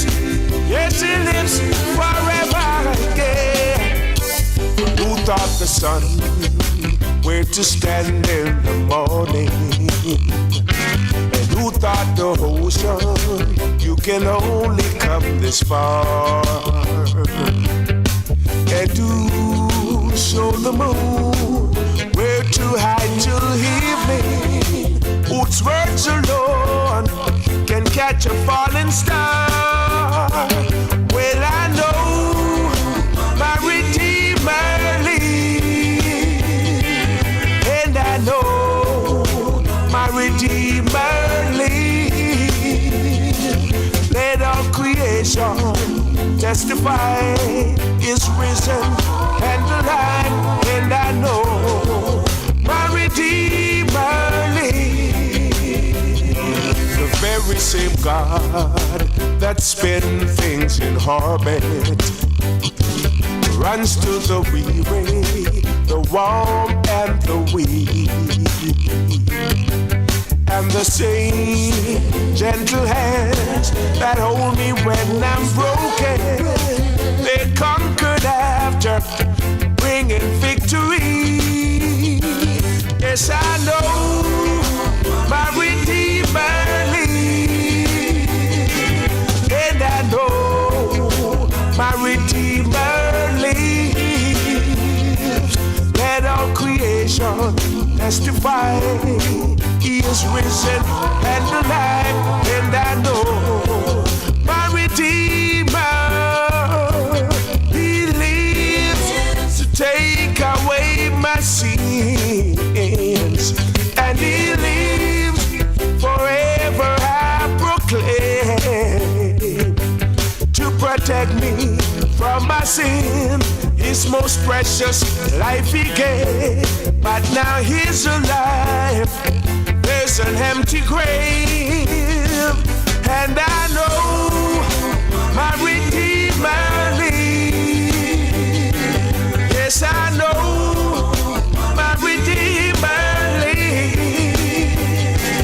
Let all creation testify his life is magnified, and I know my Redeemer lives.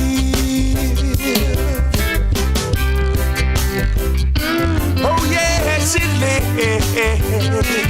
I can testify now. Why again? Who taught the sun where to stand in the morning? And who taught the ocean you can only come this far. And who show the moon where to hide till evening? Whose words alone can catch a falling star? That's why I know my Redeemer lives. Oh, what a friend, yeah.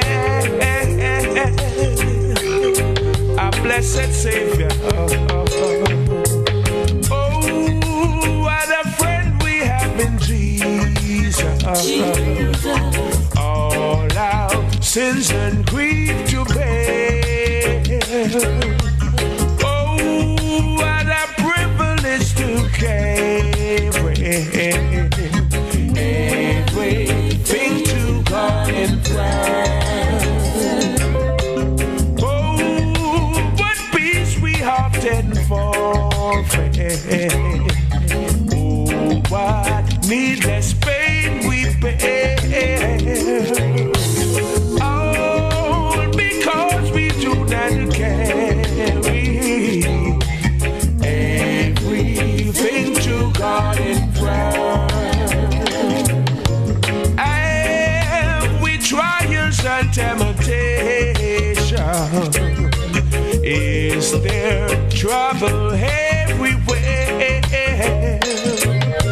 We should never be discouraged. Take it to the Lord in prayer. Oh,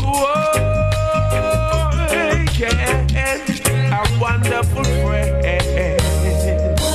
A friend in need. Yeah. Jesus, a blessed Savior. Oh, yeah. Oh, now, yeah. Take it to the Lord in prayer. The burden we bear. Happy to know that Jesus can. Can we find a friend so faithful? Who will all those sorrows share? Jesus knows our every weakness. Take it to the Lord in prayer. Oh, we can have it later. Cumbered with a load of care. Precious Savior, still have a refuge. Take it to the Lord in prayer. Can we find a friend so faithful? Who will all our sorrow share? Jesus knows our every weakness. I've looked high and I've looked low. There's no one to compare to you. Climbed to the highest mountain, looked all around, couldn't find nobody. Yeah. Went down into the deepest valley, looked all around, couldn't find nobody. I went across the deep blue sea, couldn't find one to compare to your grace, your love, your mercy. Nobody greater than you. Lord of mercy, searched all over, couldn't find nobody. I looked high and low, still couldn't find nobody. Nobody greater, nobody greater, nobody greater than you. Lord of mercy,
and across the deep blue sea. Couldn't find one to compare to your grace, your love, your mercy. Nobody greater than you. Lord of mercy, searched all over, couldn't find nobody. I looked high and low, still couldn't find nobody. Nobody greater, nobody greater, nobody greater than you. Lord of mercy, searched all over, couldn't find nobody. I looked high and low, still unseen angels watching over me. Oh, precious memories, unseen angels sent from somewhere to my soul. How they linger, ever near me, and the sacred pass unfold. Precious memories, how they linger, how they ever floods my soul. In the stillness of the midnight, precious sacred scenes unfold. As I travel on life pathway, I know not what my heels may hold.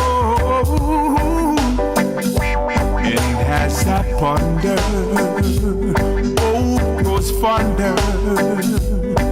Precious memories floods my soul. So precious memories, how they linger, how they ever floods my soul.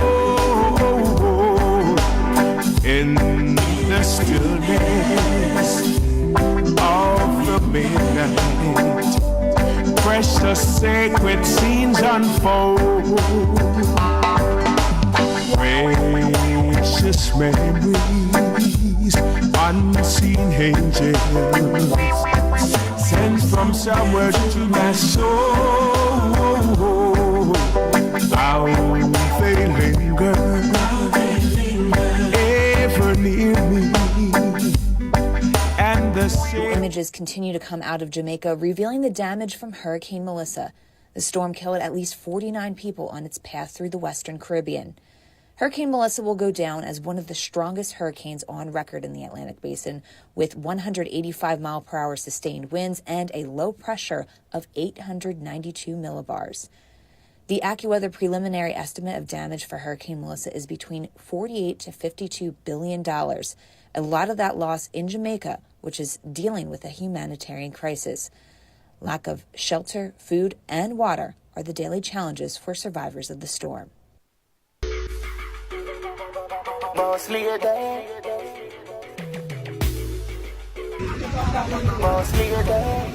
she try to her own thing, she know in a joking. Boss lady, make money, boss lady, my baby, boss lady. She try to her own thing, she know in a joking. Boss lady, make money, boss lady, my baby, boss lady.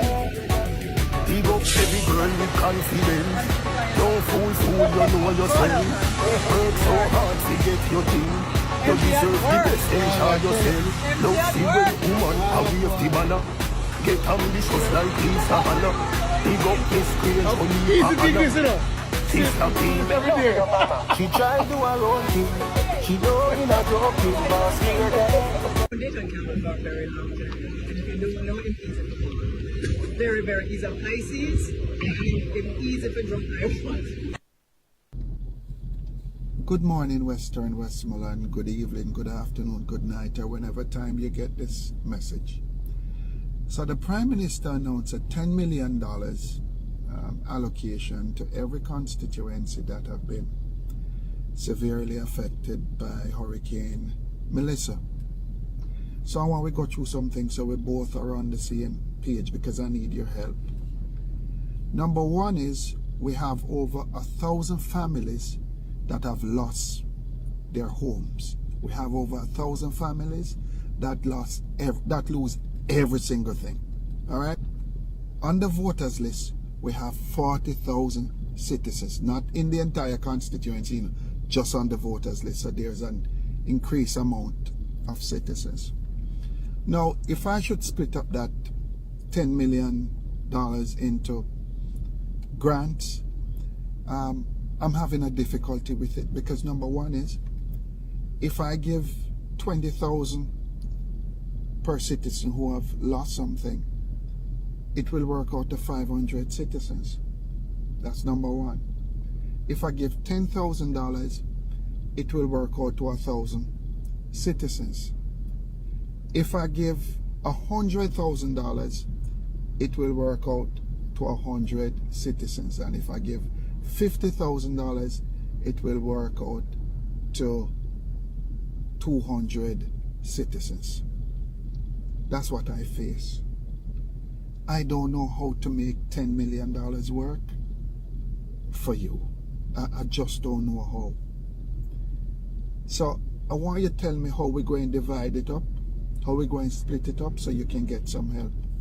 The Prime Minister also mentioned that there'll be a team that will be going out from the agencies that will do an assessment, a further assessment on the homes that you have lost and other things. I don't know what will come of that, if there's an allocation that will be made for that also. But the immediate problem that we have now is that you have no shelter, you have nowhere to go. Some of you catch with family and they're about to put you out, and that's what we face as we speak right now. So it's what dollar denom, it's what dollar amount I should give it out in. Should I do 10,000? Should I do 20? Should I do 50? Should I do 100? Should I do 500? What should I do? I need your help on that. That's number one. Number two is that this weekend we're going to start distribution of food. One of the problems we're having is anytime it is done, you have some families that get 5 packages because they're basically in the town centers. They get 5 packages, some get more, and you have 5 and 6 persons from every family. So we're going to change our strategy in the parish of Westmoreland. Our strategy is going to be, we are going to go to every house. We are going to go to every home and give that home a package. So for example, if you take Negril have 2,700 houses throughout the entire constituency. We have around 8,000 to 9,000 homes in the constituency. My target is, and I'm asking Jamaica to come on board and help me, is I want to provide 9,000 care packages for the citizens of Western Westmoreland. We're badly damaged also. I seek your help. I'm seeking help from the government, but it is not enough. I need the help from corporate Jamaica. I need the help just from any Jamaican who want to participate and buy a couple bag of food for the people of Western Westmoreland. And let me just say to you also, there's no politics which is involved. Every home, every single home in Western Westmoreland will get a food package or a care package from us. Thank you. God bless you. Thank you. I am Joan Montague. I'm a teacher at the Lower Primary and Infant School. I'm an entrepreneur and I'm also a farmer. This is my dwelling. I was here on the Tuesday morning prior to the hurricane coming. I was on the 2nd floor and I looked through the window and I realized that the sewage pipes were cracking from behind. I went to the other side of the building. There's a veranda, and I looked at the step going up to the road when I realized that the steps were cracking from the top coming down. I grabbed the bag I had packed with some documents and I headed up the road. On reaching the top of the step, I realized that there was already a ditch separating the road from the structure. The pavement on top of the plaza was bursting up, and all I could do was jump over the ditch, and I ran to my neighbor's house. I live here alone, and you operate business on the up to the road level. My goods perish inside, they looted. I was just able to go in and salvage what was left. I'm still not able to access the second floor. But all my furniture, everything, my clothes, everything is still there. Right now I live nowhere. I'm just catching with my neighbor.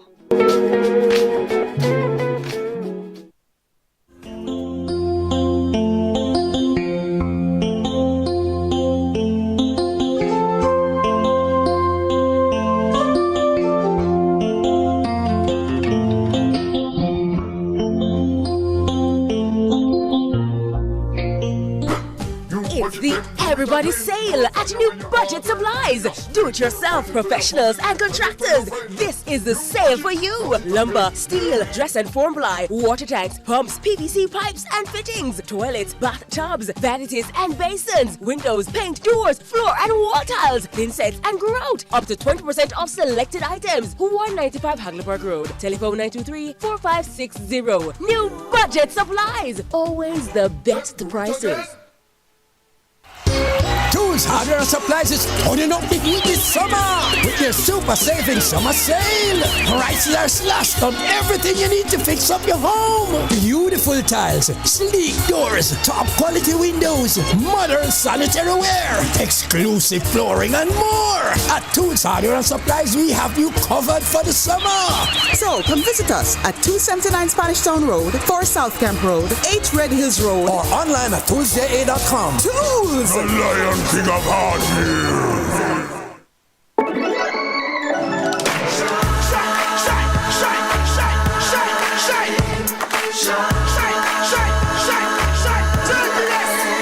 Oh, Jamaica rise, we're built with fire, passion and vibes, and through it all there's a glow inside. Let's keep our shine alive. From the market to the factory floors, from the hillside green to golden shores. We're reaching heights, our energy that lights the sky. JPS, power in what matters.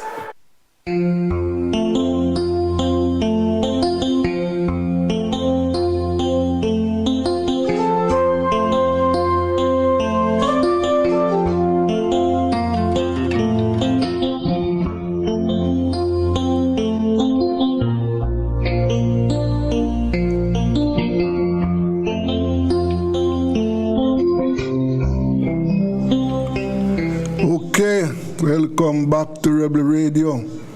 And today is Monday, and at this time, you know, it's workers' time. And this is where we spend time looking at what is happening at the workplace. We know that many workers are hurricane victims. The place is unstable. I have with me now St. Patrice Ennis, President of the Jamaica Confederation of Trade Union, and also the President of Jalgo, Eileen Davis White. Good afternoon, Mr. Ennis. Good afternoon, Mrs. White. Afternoon, Desmond. Yes. Good afternoon. And good afternoon, Sister Eileen. Yes. Afternoon, yes. Ladies, just one little correction. Yes. Just one little correction. A lot of persons make the mistake, but I'm actually General Secretary of Jalgo and not President. Yes. Thanks for the correction. You know, one of the problems is that I still have Eli Taylor in my mind. And he was Secretary, not President. Yes. Okay. It's a more powerful title, Desmond. Yes. Mrs. White, what is happening? You know, well, I know that some of your members are suffering right now. What is happening to Jalgo members, and what is happening at the workplaces where your members are? Yeah, well, We are actually in the process of collecting data now as to, what may have happened to members in the parishes that have been affected. So far, we have found just about 60 of our members in St. Elizabeth who have had either homes entirely demolished or roofs that have gone with the hurricane. Yes. And we have been last week providing. Hold on, Mr. Hennis, do you have a conversation in the background? You have a radio in the background? Mr. No, Hennis? I don't, actually. Okay, all right. No, I don't. Yes. Go ahead, Mrs. White. Yes, so I'm saying that so far we have identified at least 60 members in the parish of St. Elizabeth who have had either their homes entirely demolished or their have flown with the winds of Hurricane Melissa, and others have been flooded out, and so their entire, all their belongings, furniture, clothing, etc., have the result of the flood waters and mud that would have entered their homes. Yes. We are now in the process of collecting data from Trelawney, Hanover, St. James, and Westmoreland. Yes. For Westmoreland, we have only made contact with one of our delegates, since we say that we will have to go on the ground in Westmoreland during the course of this week. Yes. And so far in Trelawney and St. James, we have identified members who have been affected by Hurricane Melissa, but we do not have the complete data as yet. So our strategy so far is to collect the data and try the best to provide immediate assistance. But one of the things that we have recognized now is that there are so many persons or organizations on the ground in the parishes providing care packages and food. That we have identified that for many of our members, the real problem is clothing and shelter. Yes, of course. That's a real problem right now. Yes, right. But it is really devastating. Yes. Mr. Hennis, what about your members?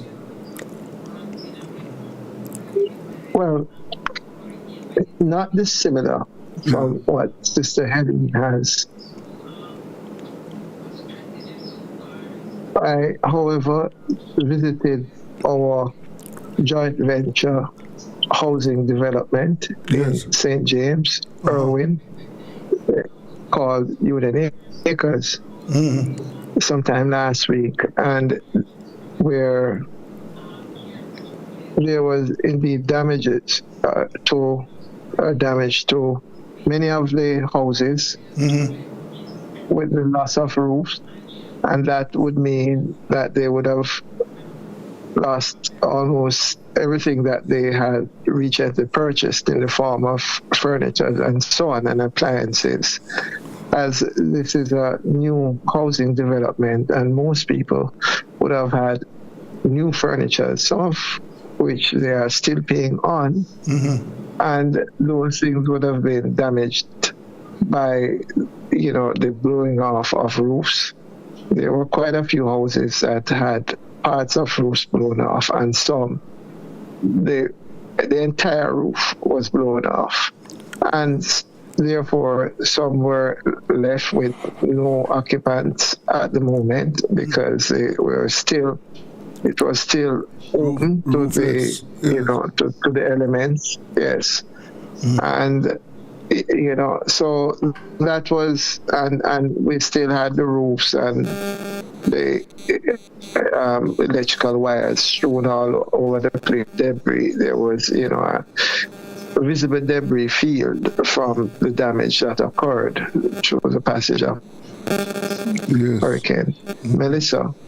So that development have about 163 housing solutions, and so that population was more or less significantly affected in some way, shape, or form. Not knowing the entire extent, because it's not as if one spoke to all the residents there or to ascertain what the nature this location would have been. Apart from that, there are reports from other areas and indeed working stations or working facilities where we have had reports of significant damage.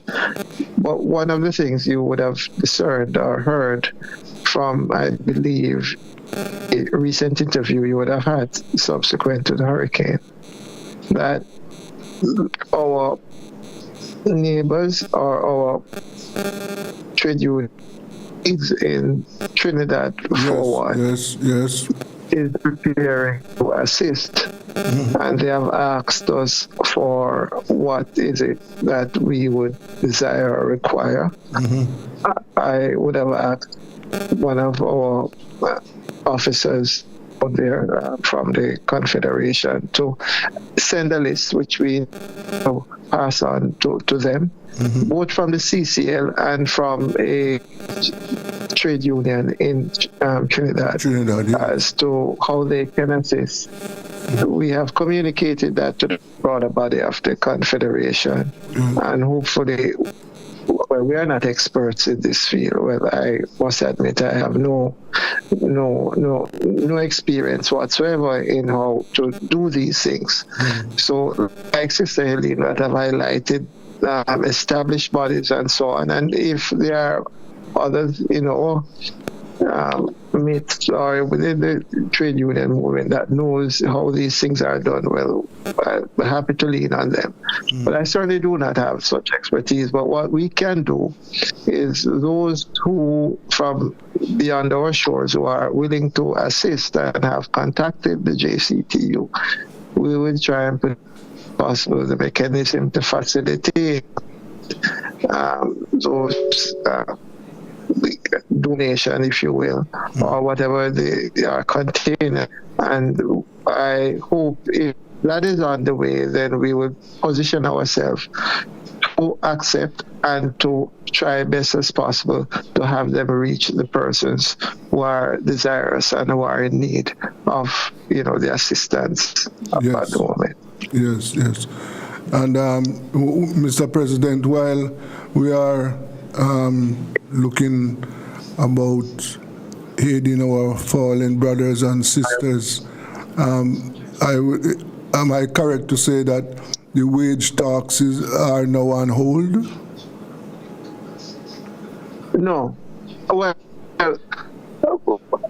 I heard media reports of at least one trade union body requesting or suggesting a postponement of. That was not the position or the instructions that I have received from the board of the JCTU. So I have proceeded to write to the ministry to request that we reconvene and to suggest mutually convenient date to do so, along with a schedule of meetings. We did so last week, and we expect to hear that is concerned. But that is our posture at the moment. I have received no instructions that we should recommend to the government a stay or postponement. That's not the understanding I have gleaned thus far from the Prime Minister. We can walk.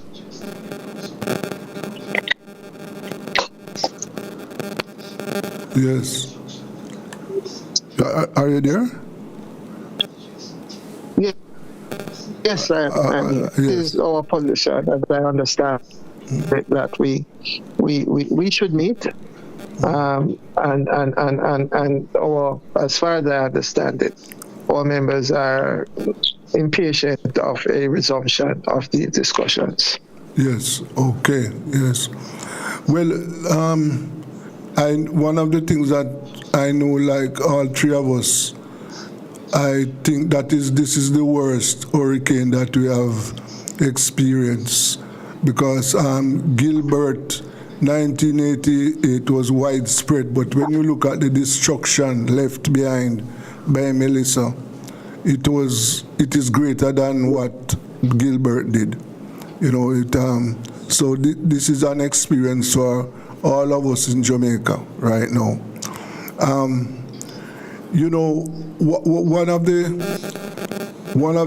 things that, you know, we are looking at, that there are some opportunities. This hurricane has presented us with some opportunities, and one of them is to re-examine our building codes and to look at, so in some case, repositioning where people are living, because I don't think it makes sense for us to build back in some of those areas. And also the replacement, we have to look at what to replace them, because the number of board houses that were damaged, it doesn't make sense for us to replace board houses with board houses. So, you know, what are your thoughts on, you know, how we should approach the rebuilding process? This is for I think, I think, Desmond, in situations like these, the general call is that there should be, people should be looking, and countries should be looking at building back better, not building the same way. So there are several that would have to be considered in terms of building back better. I would say that there is very little that one could do in terms of building standards to be able to withstand a hurricane at Category 5.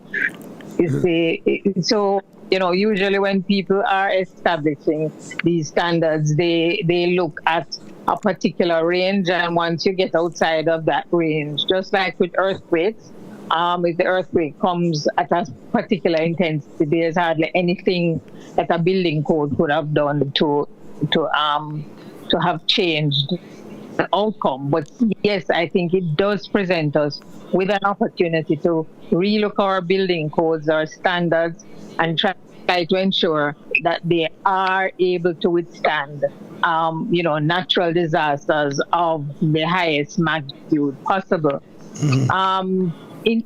Of where certainly our public offices are located, I think we should be looking at that.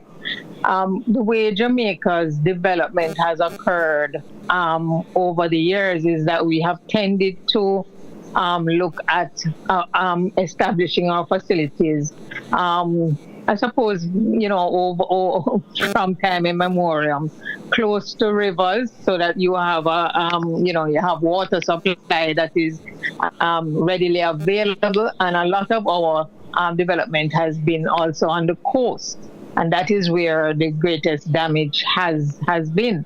So when I look at, say, Black River, I know that the parish council building in Black River was almost directly across from the sea. Yes. So it's almost impossible to believe that it could have withstood, you know, any kind of storm surge or the sea swelling to the extent that it did in the with Hurricane Melissa. But I am sure, and certainly that's one of the things that we as unions would be advocating for, because a lot of our members were at work during Hurricane Melissa.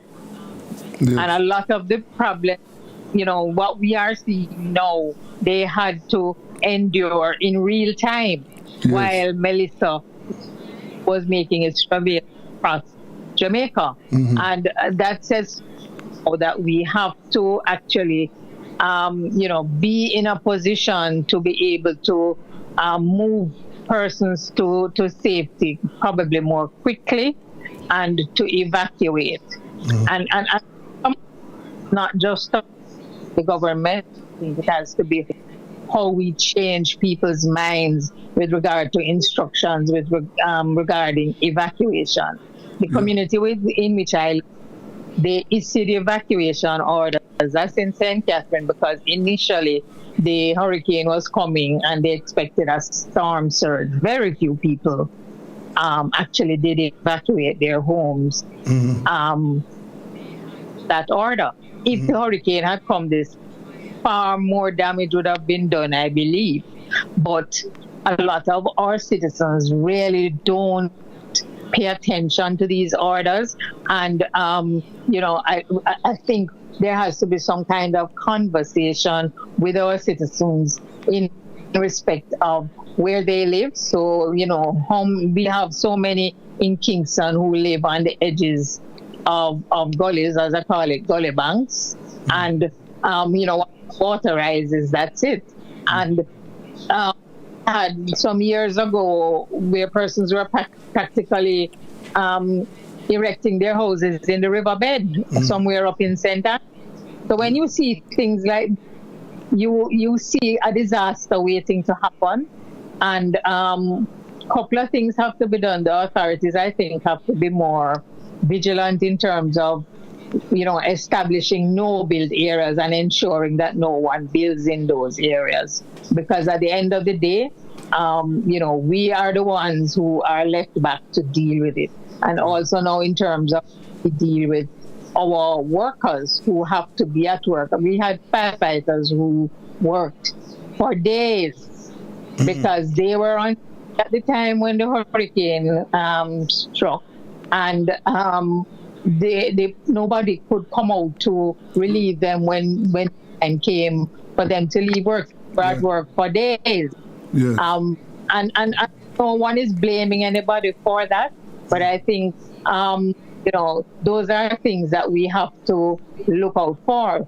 Now, since Melissa, and in terms of the conditions that people have to endure, I know we have persons who have to go to work in the health sector, and as I indicated, in places like the fire brigade, who in that area that has been entirely affected, has been badly affected, and who have absolutely no electricity. They are going to work in pitch black conditions at night. Yes. Yes. Exposed to, of course, we have unscrupulous persons all around us. And so those are things that I think we need to look at and see how best we can deal with the aftermath of a hurricane, because we cannot control a natural disaster. Yes, but at the end of the day, we should have things in place as to how we will cope once that natural disaster has passed. Yeah. St. Patrice?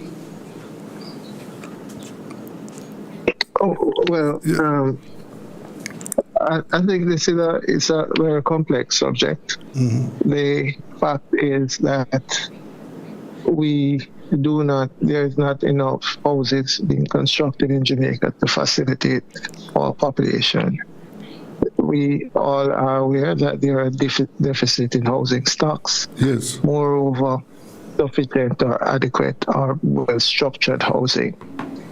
That is a legacy we have out of our history.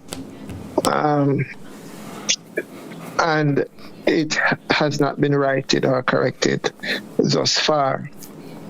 It is also the case that in many of the parishes of which we speak, where Hurricane Melissa was most devastating, many of those lands are not necessarily owned by the persons who occupy it, or they are a substantial amount. Yes. And throughout history, they cannot put a proper structure on those sites. And so we have had the kind of, board housing or less, not necessarily the concrete and so on that is more able to withstand. And so persons are building where they can and building how they can. And oftentimes without any input from the authorities and not a proper structured development. And so that is the case. And, before we can get to the government or the authorities regulating properly, then we have to have, develop housing solutions and where we are going to position our housing. This is not how it is happening, especially not even in Kingston, more or less, much as are in the urban area, much as in these rural places. I mean, that's just not happening, and I don't foresee it happening for a while. Yeah. And so it is hopeful that we do so, but the housing trust will tell us we're just not having the amount of housing solutions that we need to satisfy our population.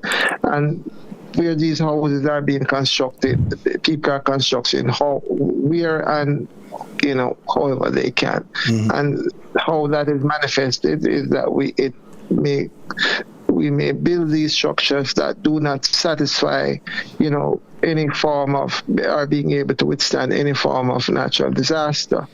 And as cited by Helene, that, it's difficult to have a structure that can withstand a hurricane of the, category 5, which is probably 150 beyond, and we heard that this one was at least 185 miles per hour. And so that is something that I don't think is a quick fix.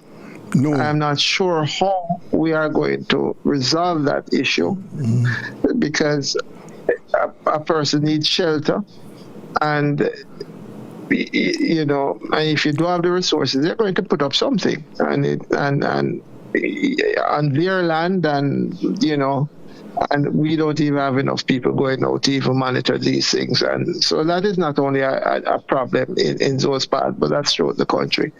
So this is something that requires a conversation, because we know we live in a hurricane zone, and we know we are going to have these disasters from time to time, but I don't think this is a quick fix until we develop a proper housing policy and how we are going to solve and resolve this deficit in housing, which keeps on getting worse each year. And we know this for some time. And, so I don't see this being resolved, and anything, to suggest that we are going to have proper code and people are going to abide by it. I don't see that happening in the near future until we are able to satisfy the housing solution that our populace demand. Yes. And so that is something that we, and also land reform, to that our people have owned some of these lands and so on. Because the truth is that on other people's land, you're prohibited from putting up concrete structures, permanent structures on some of these lands. And that is what afflicts many of the persons that have been affected in this hurricane. So these are some of the things that we have to wrap our minds around and come up with solutions, but it's not a quick fix. I agree with you. Certainly not a quick fix at all. It's I just said it is complicated and something that is going to take time, yes. But, just, Mr. President, back to the wage situation, is that the government has put its proposal on the table so far. Well, that is my understanding. And it is also my understanding that the unions are, well, they are not prepared to accept what is on the table. So How do you see the wage negotiation proceeding? Because I would say both parties are at opposite ends. Well, that is why, well, I don't know if it's opposite, but we are not in agreement at the moment, and that is why we still have the negotiations continuing. It is indeed the case that we are not prepared what is on the table, and that is why the negotiation is still open. I think we have conveyed that to the government, and I don't think they had expected us to accept what was put on the table thus far, because it is not only the matter of wages that forms part of our claim, but there are also other issues that we need to also have some congruence around, and because it's a package. And so while wages is a universal item, there are also other things that are on the claim that we need to address, and address in a manner that, you know, we could agree on. Yes. And so that is before them, and we have conveyed that, and we await their instruction as to how when we will reconvene to continue the discussions. Well, it would appear now as if this wage tax is going to stretch out until next year, because it's only a few weeks left for the year to be completed. So, well, as I said previously, we have asked for a schedule of dates for meetings. We only just wrote to them last week. We understand that some persons were out, and we understand the immediacy of a response to the hurricane. Right. Notwithstanding that, we do expect a response, and we do expect there to be some meetings. And as to when those will be concluded, I don't think anybody is in a position to state definitively when that is. Okay. But we do intend to reconvene as soon as possible. Okay. Mrs. White, your final words? Well, you know, Jamaica has experienced the greatest, I don't know if greatest word to describe it, the hurricane in its history. And it is going to take some time for us to be able to have not just our members, but, you know, the citizens that side of the world in particular to recover. But I think one of the things that we have to also be talking about parishes that have big part to play in terms of Jamaica's security. Are looking at a time going into December, Christmas season. Are expecting that there will be shortages, and on the back of shortages will come increased prices. Yes. So it is something that, you know, we, the side of the world, some of us, you know, are very complacent, I believe, not recognizing that the hurricane is actually going to affect us in terms of the provision of food items. You know, Trelawney is young country. Manchester is what you call it, Irish potatoes. St. Elizabeth, all our seasoning and melon and all these things. So we are looking at coming into the November into December, we are going to be seeing increase in food prices, I believe, and that is something that you know, is going to be affecting all of us. So, seeing that in the plan, deal with the aftermath of the hurricane, there will be something in it in relation to food security going into the new year. Okay. Well, I want to thank both of you for your time this afternoon, and as we say, we are facing we have a new experience. So let us do whatever we can to assist in the rebuilding process. Thank you very much, Mr. Ennis. Thank you very much, Mr. Swai. problem. You're most welcome. Okay. Yes, that was workers' time. And we had St. Patrick's Hennis, President of the Jamaica Confederation of Trade Unions, and Mrs. Helen Davis White, General Secretary of JALGO, with us. Okay, let us go for a break now. This is Rebel Radio.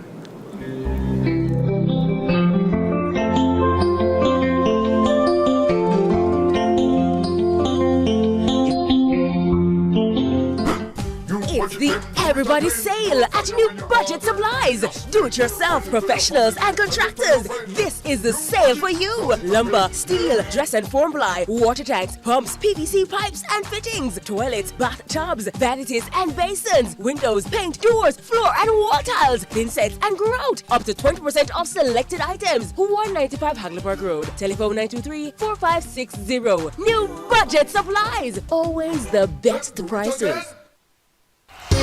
Tools, hardware, and supplies is turning up the heat this summer with their super saving summer sale. Prices are slashed on everything you need to fix up your home. Beautiful tiles, sleek doors, top quality windows, modern sanitary ware, exclusive flooring, and more. At Tools, hardware, and supplies, we have you covered for the summer. So come visit us at 279 Spanish Town Road, 4 South Camp Road, 8 Red Hills Road, or online at toolsja.com. Tools! The Lion King of Hardware.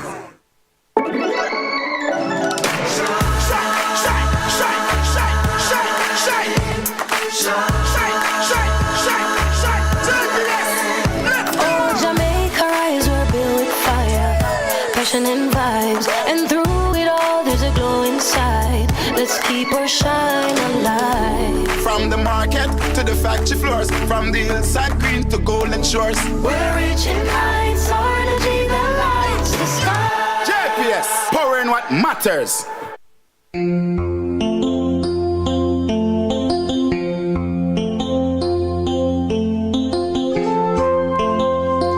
Yes, welcome back to Rebel Radio. We are on workers' time, and we are going over to Suriname now to, follow up what is happening at the workplace over there. And I have with me Mr. Harman Zunda, trade unionist over in Suriname. Mr. Zunda, good evening, sir. Yes, good evening to you, sir, and to your listeners. Yes, sir. Yes.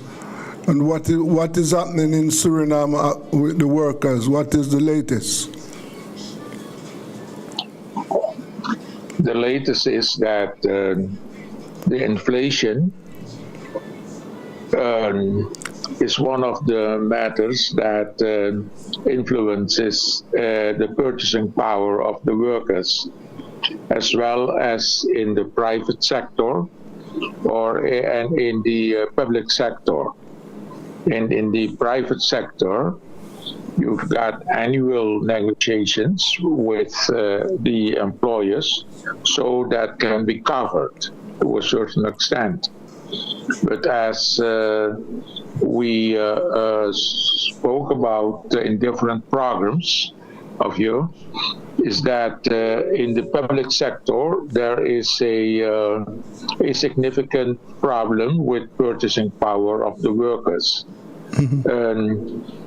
Since June the 16th, we have a new government, and up to date, we have noted some challenges. In the first place, we have noticed and experienced that the government has changed the position of the Department of Labor, which was a minister of Labor, and they have changed it into a Directorate of Labor now, which includes if you look at the organization now, is then you don't directly negotiate with, let's say, the top ministers like labor, finance, and maybe some other ministers. Now we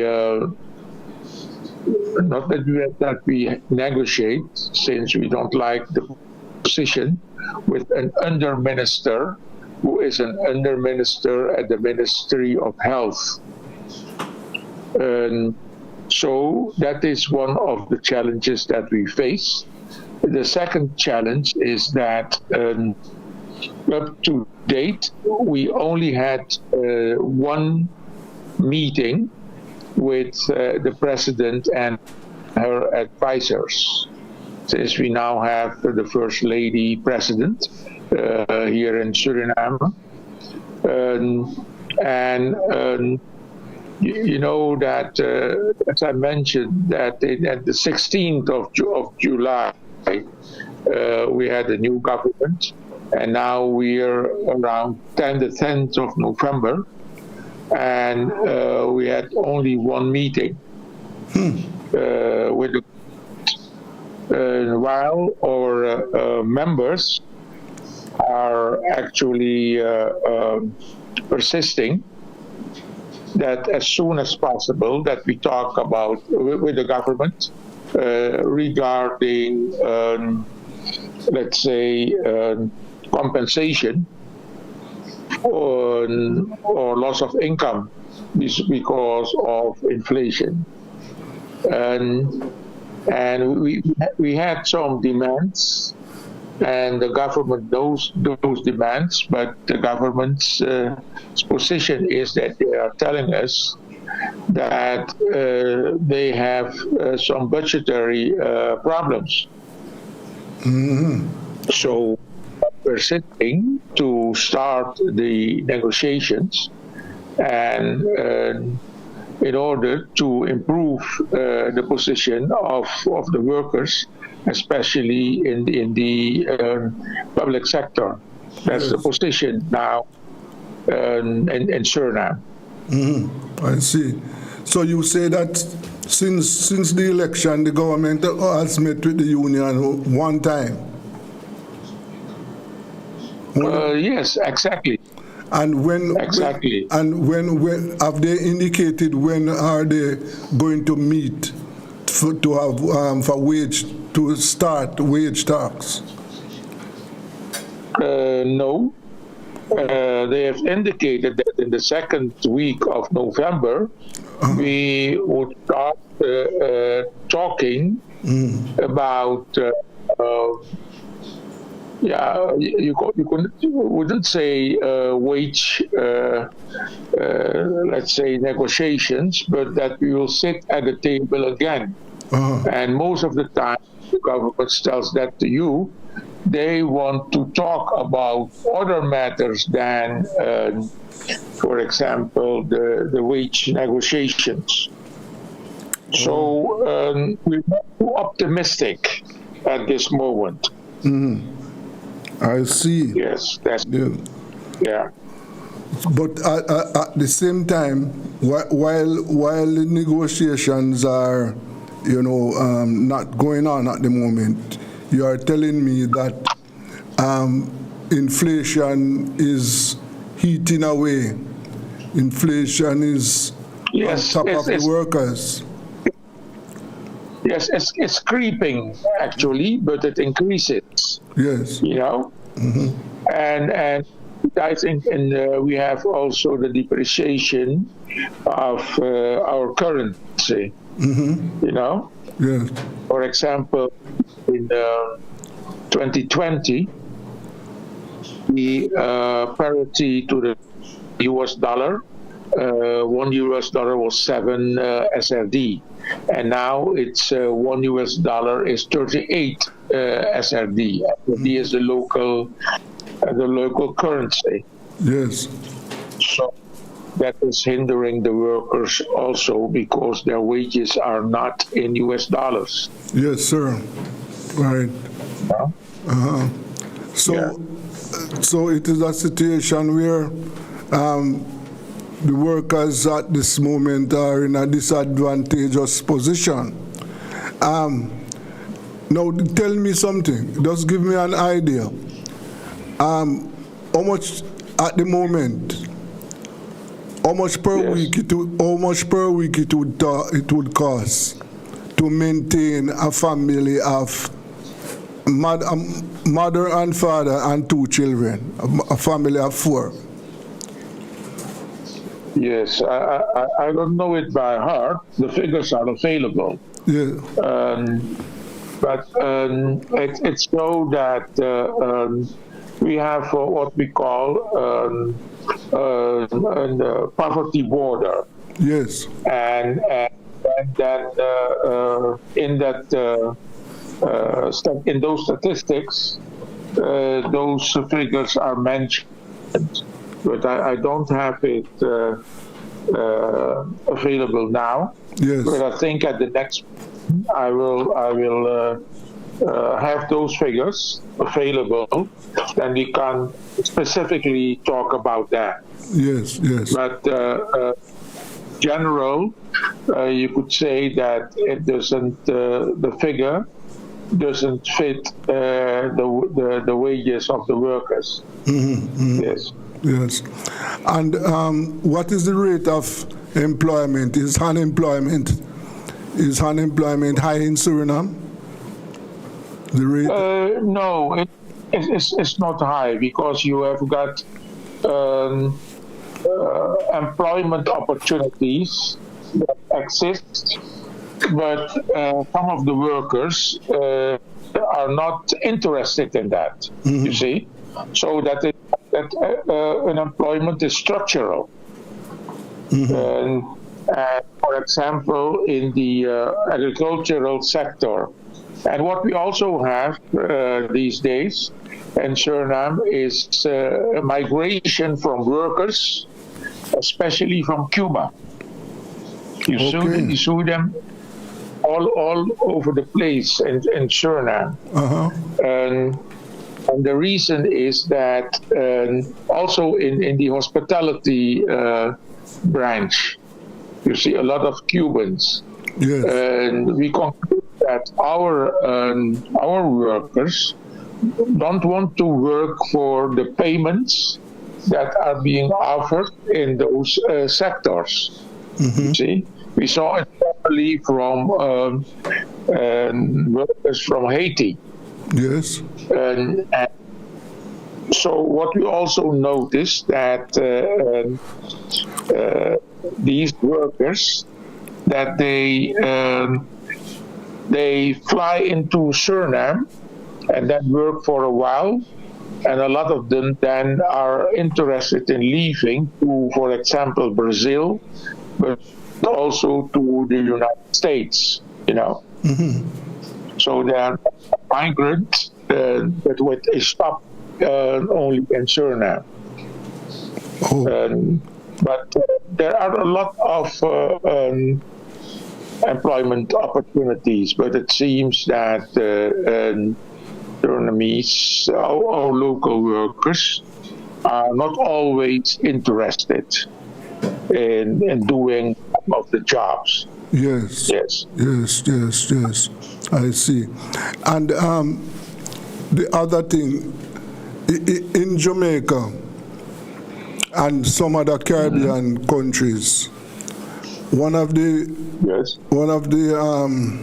issues there is the whole question of contract workers. Many workers are on contract. Do you have that situation in Suriname? Yes, we surely have that situation in Suriname. But there's a law, and that states that after 2 years, a worker that has been contracted should get a fixed salary. You know, that's a law that was actually passed 2 or 3 years ago, because contract workers were significantly increasing. Yes. And that's why, under the pressure of the trade unions, the government then passed this law. So after 2 years in Suriname, after 2 years, the worker must be put on a permanent slate. Yes. Okay. Yes. Yes. And how is it in Jamaica? Well, we are recovering from the destruction left by Hurricane Melissa. As we speak, there are thousands of Jamaicans who are having a very tough time in the western side of the island. Many homes were destroyed, so people are in need of food, water, and shelter right now. Efforts are being made to deliver care packages to the victims, but the situation is still burdensome. A lot of people are suffering right now. Yes, and what about the tourism industry? Well, the tourist industry is affected too. Some hotels are up, some hotels are closed, and they are busily now trying to get back on track. Oh yes, I see. Yes, yes. One of the things that we know is that the trade union movement in Trinidad is assisting our local trade unions. They are assisting our, as I said, the local trade unions. They are aiding them because because there are a lot of workers in Jamaica were impacted by the hurricane. Yes, sir. So they're not able to work because of the destruction of facilities. Yes, of course. Yes. And of the government. Okay. It is not nice. What did you say? The Surinamese government has also sent assistance. Yes, I see that. Of state. Yes. Yes, sir.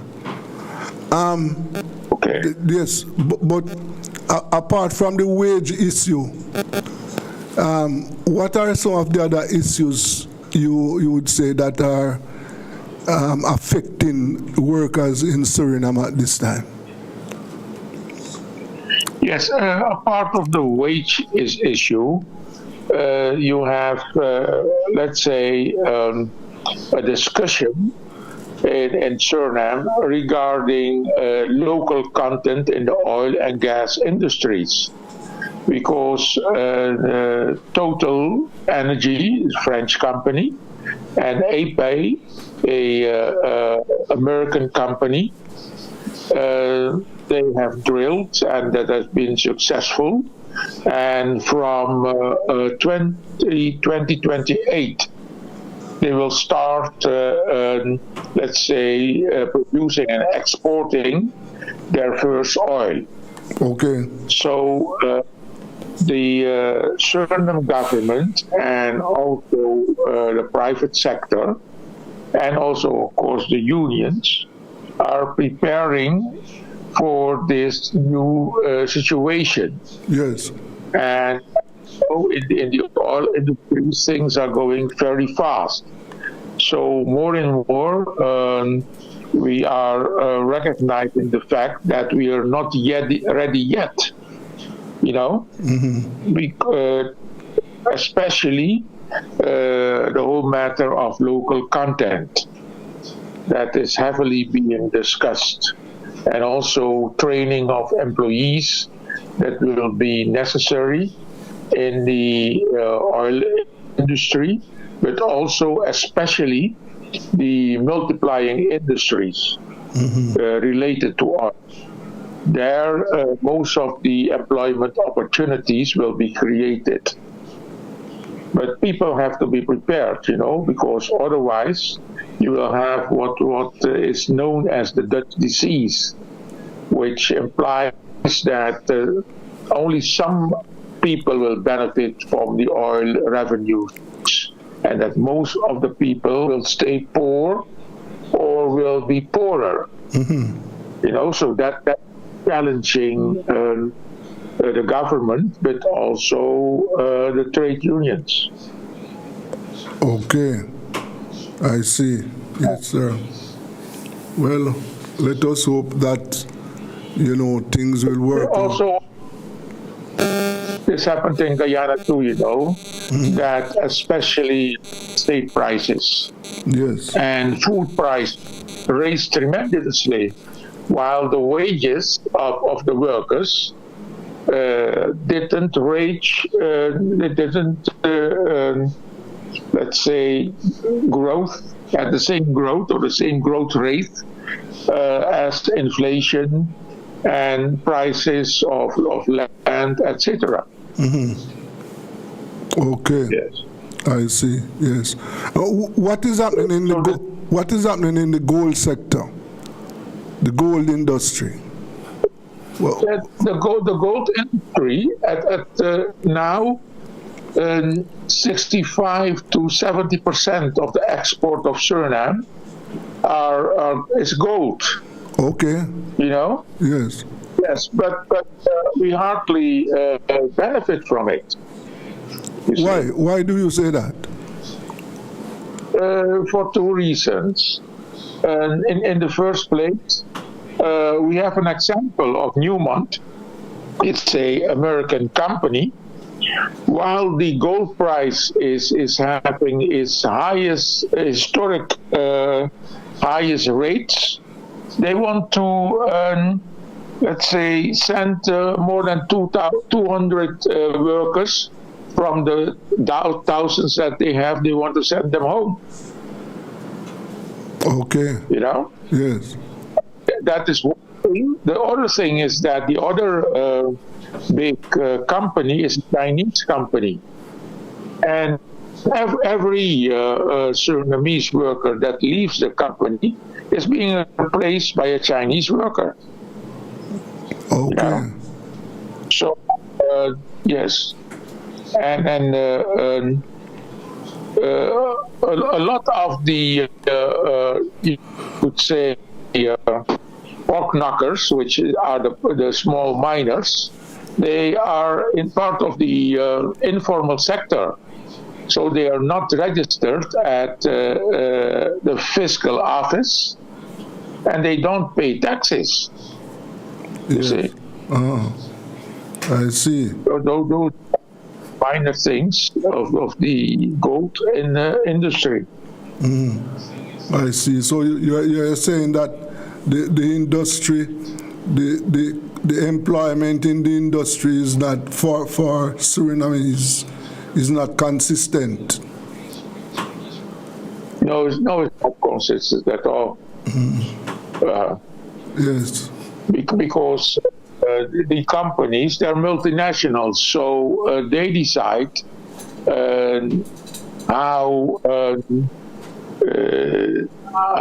what reforms they can introduce based on their benefits, not the benefits of the economy, Yes. And they've got these long-term contracts with the government. And they've got all type of facilities. Okay. For example, they pay a sales tax, while all Surinamese citizens pay sales tax. Okay. And so they have some, let's say, facilities. Yes, I see. Yes, that's gold industry. Yes. Well, let us continue to, see what is happening, and I hope that the wage talks will continue so that you can get to ease the burden on the workers and things will improve. So yes, exactly. Yes. So thank you very much for your time this evening, sir.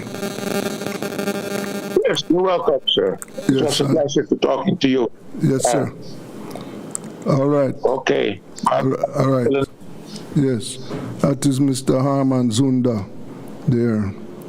And, you know, we are talking about what is happening in Suriname.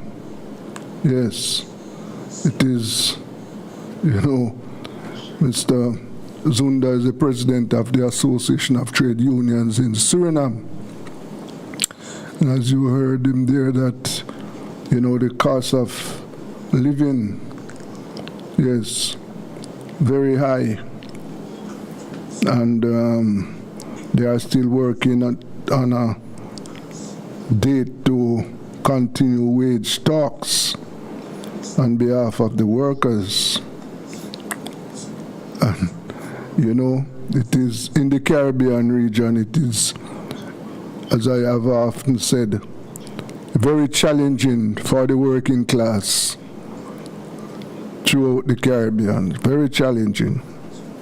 Yes, very challenging situation right around the Caribbean. Okay, let us go for a break now. This is Rebel Radio.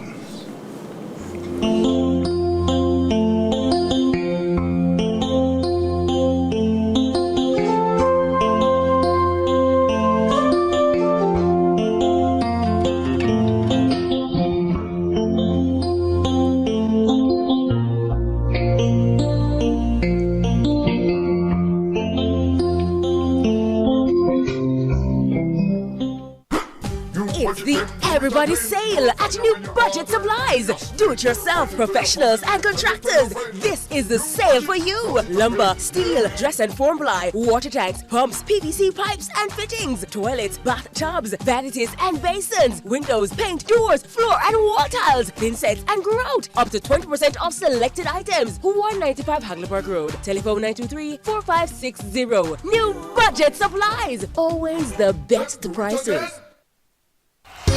Tools, hardware, and supplies is turning up the heat this summer with their super saving summer sale. Prices are slashed on everything you need to fix up your home. Beautiful tiles, sleek doors, top quality windows, modern sanitary ware, exclusive flooring, and more. At Tools, hardware, and supplies, we have you covered for the summer. So come visit us at 279 Spanish Town Road, 4 South Camp Road, 8 Red Hills Road, or online at toolsja.com. Tools! The Lion King of Hardware.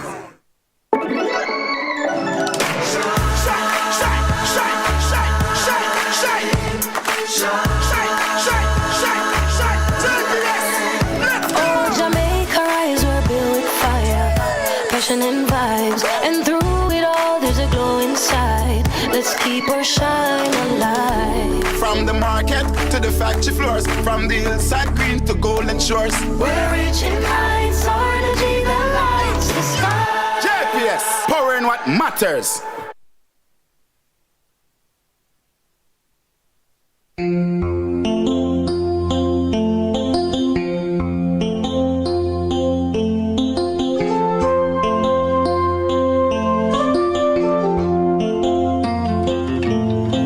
Yes, welcome back to Rebel Radio.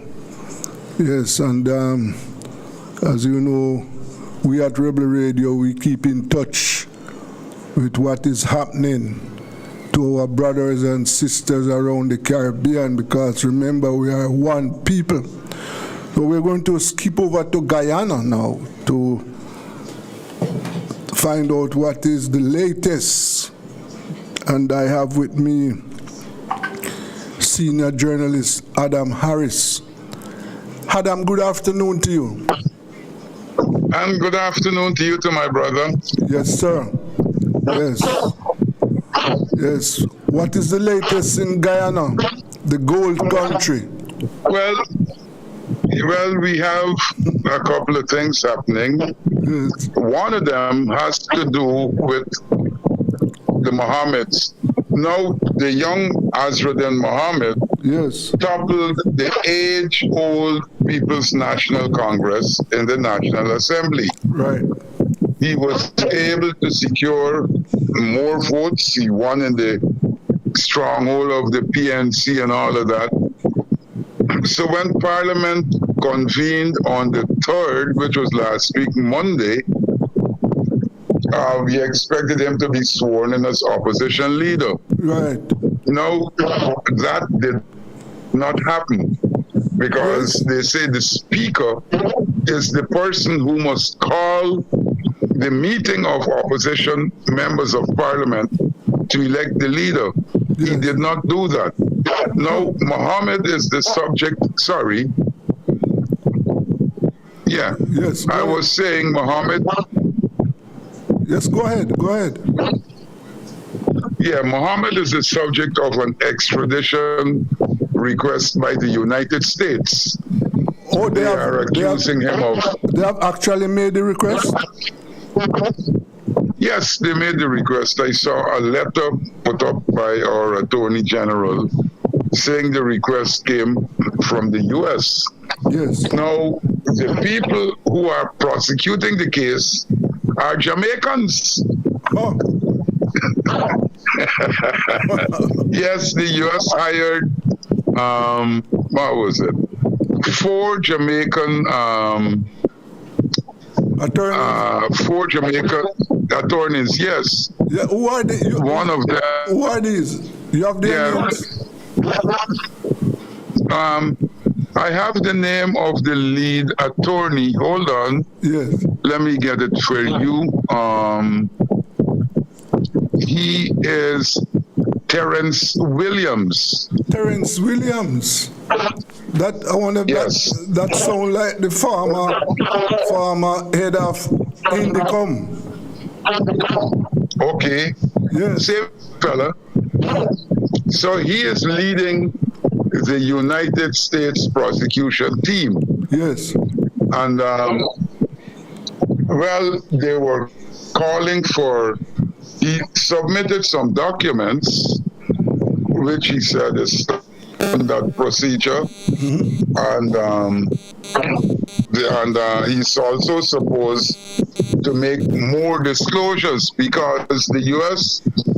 is accusing Mohammed of trying to set up a deal with Venezuela, and you know we have this problem with Venezuela, yes, and Brazil.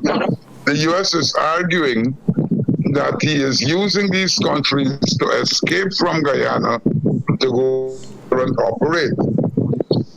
But in this case, they have not presented anything linking the Mohammeds to Venezuela or Brazil. Yes.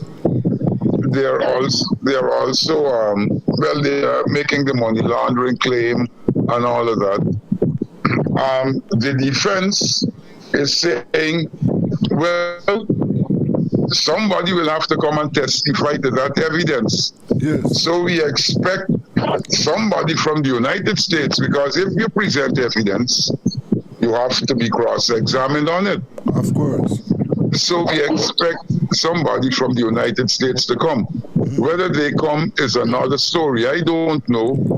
But as Mr. Williams said, these are early days, and he has to make more further disclosures.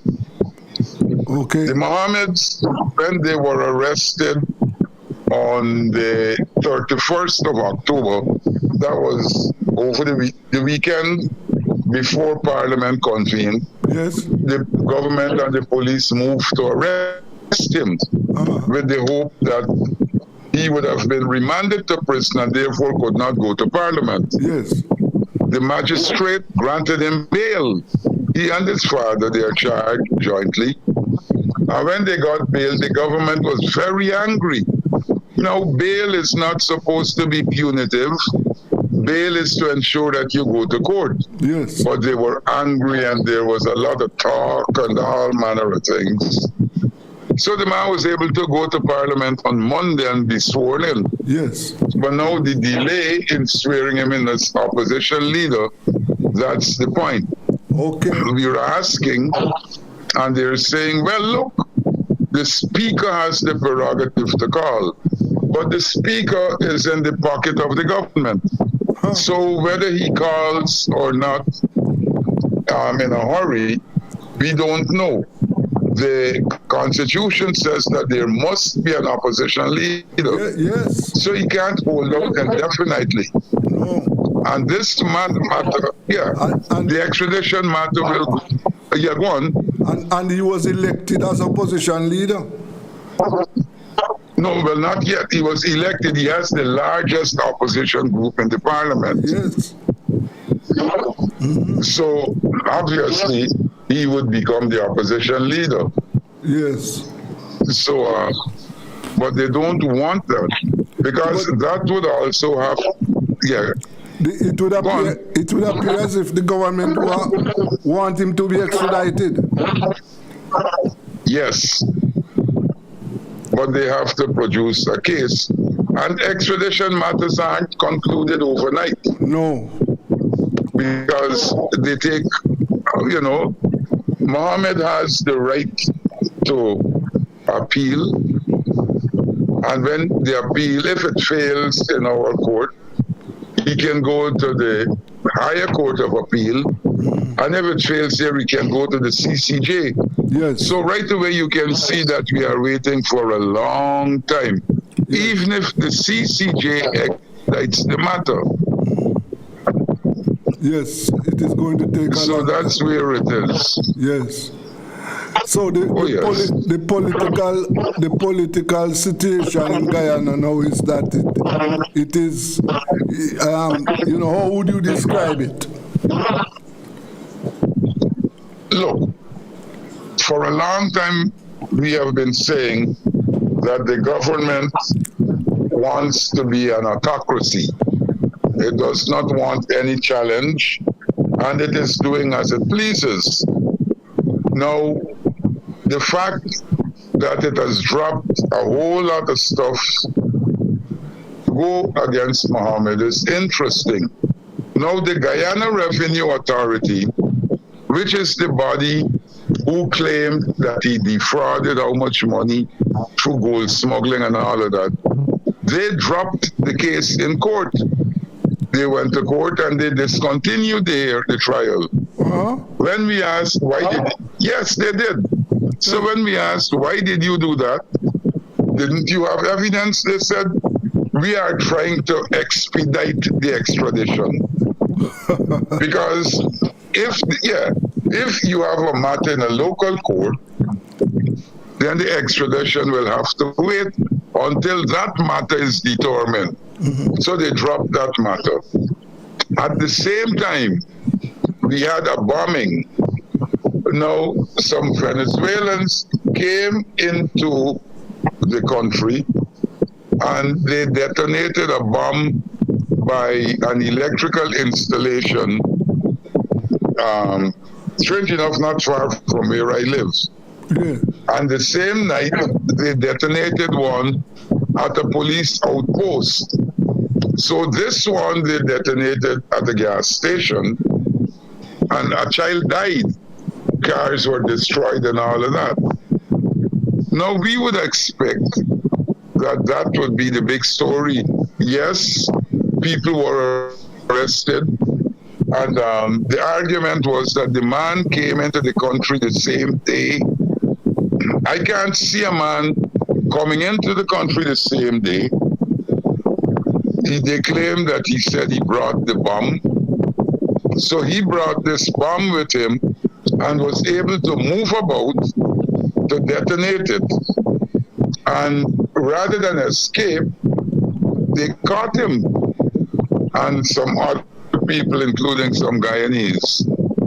Now, the fact that Venezuela has been attacking installations in Guyana tells us a story. Because when they came, we said, register the people, so we can know who they are and where they are. Because we always said that military people can also come in among the group as migrants. That did not happen. The government did not know where the Venezuelans really are. At one time, when asked, we have Venezuelans outside of Georgetown, they said no. And the reporter produced the evidence that they are living all over the place in large numbers. Some of them have set up roadside businesses in Georgetown. Whoa. They are selling, selling hot dogs and whatever they sell. Yes. And, in the night they have these mobile stalls that are well lit and they are operating. They are being employed. Now, to employ, we would call undocumented migrants is really a crime. But these people are getting jobs with the government. You see them all over the place. I went to a car dealer to have something done to my vehicle, and 2 of them are there working. Okay. And I am sure, had I decided to ask if they had documents, they didn't have any. So the country is really, really in a mess. Now, Jack Deere is also talking about Guyana becoming a Pablo Escobar state. Guyana was not known to be a drug haven until the PPP came to power. And many of the people are associated with the government. There is a man who was jailed, but he's not in jail at the moment because the government provided some support for him. He's out on the road. When the police arrested him and they were driving to the lockups, an order came to release him. So these are the things that are happening in Guyana, yes.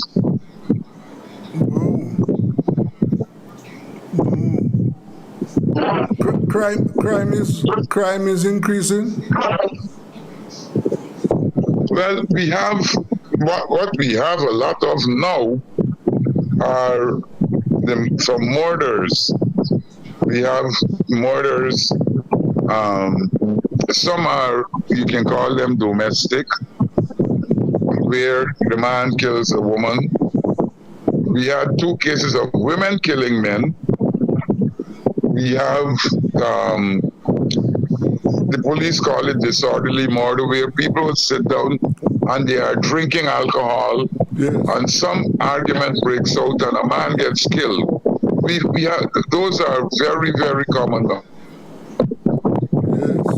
So people like me avoid crowds. I don't go into crowds, and I don't drink in bars and all of that anymore. I go to my cricket club if I want to drink. Yes. Okay. Yes, sir. What has happened to that case involving the senior police officer? We don't know. We don't know. And that's just one of the cases where no information is being provided. We keep asking, and you're not getting any information. We're hearing nothing. The case is not being called. And that isn't the only thing that is being kept secret. We had a helicopter crash on December 2023. Some people believe that since the helicopter was close to the border with Venezuela, it was shot down. A report was presented, but that report has to be a state secret. When we ask questions, they just dodge, they say nothing, or they ignore the question. These are all things that are happening now. That was the helicopter in which there were some senior military officers. That's a couple. Beautiful. That was it, yes. Okay. 5 of them. Yes. And the 2 soldiers who survived, we can't find them. Wow. Yes. Either the army has them or they ship them out of the country. We don't know. Yes, sir. We don't know. And that that case with the fire at the school that killed 20 odd students. What is it? Right. What is the status of that? Again, that seems to be done. A girl was charged, and we're hearing nothing about that. Absolutely nothing. Nothing. Okay. So I mean, it's worrying. You know, things happen, and you dig and you try to dig. The police are telling you nothing. The government is saying nothing. You have to hope to get somebody close to the source and ask them. And when that happens, you really have to decide whether you could trust the information as genuine. Because one slip and they can charge you for some mischief, or they can also say, what they got this term, if you do it on social media, they can charge you for cybercrime, you know, things like that. Yes. So it's a tense situation. Okay. Yes. And in the meantime, Adam, what has happened to Mr. Norton? Well, he is still there at the party. He has not gone to Parliament. He made a businessman, Terence Campbell, the leader for his team in the Parliament, and he's in the background. Now, the party constitution says that the leader will be elected at Congress. Norton has said he will not contest anything in the future. So the position will come up for election whenever the Congress is held. And the Congress is not likely to be held until 2027. So he will be there as the opposition leader unless he steps down. But he's playing no lead role in public politics. Yes, sir. Yes. So overall, Adam, how would you describe what is happening in Guyana now since the elections? You know, we have a lot of problems. The Auditor General report showed that they spent a lot of money, and when you look at the return, see a lot of money is missing, which means that money was siphoned off or something. So that is one problem. They undertake some projects. They give out the contracts and they pay what you call mobilization fee, 10%. So if a contract is $100 million, you get $10 million up front as a startup. Many people have taken that money and disappeared and have done nothing to the project. Are you serious? When we asked the government, yes, I am. We have a case where a well was to be drilled. That was a big contract, 800 and something million Guyana dollars, which is over 4 million US. The 10% mobilization fee was paid, but nothing was done. And this has been what? 2 years ago. When we asked, has this fellow repaid the money? The government makes light and say you have to go and ask the fellow. You know, so a lot of that is happening. We have a school that they gave a contract to some entertainers. That school should have been completed 2 years ago.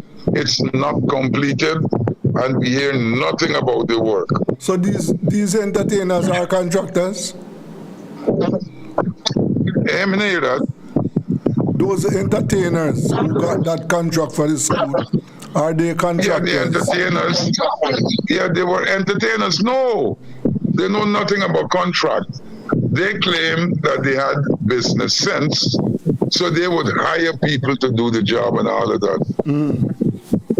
That school is still there unfinished. You have a lot of that going on, a lot of that.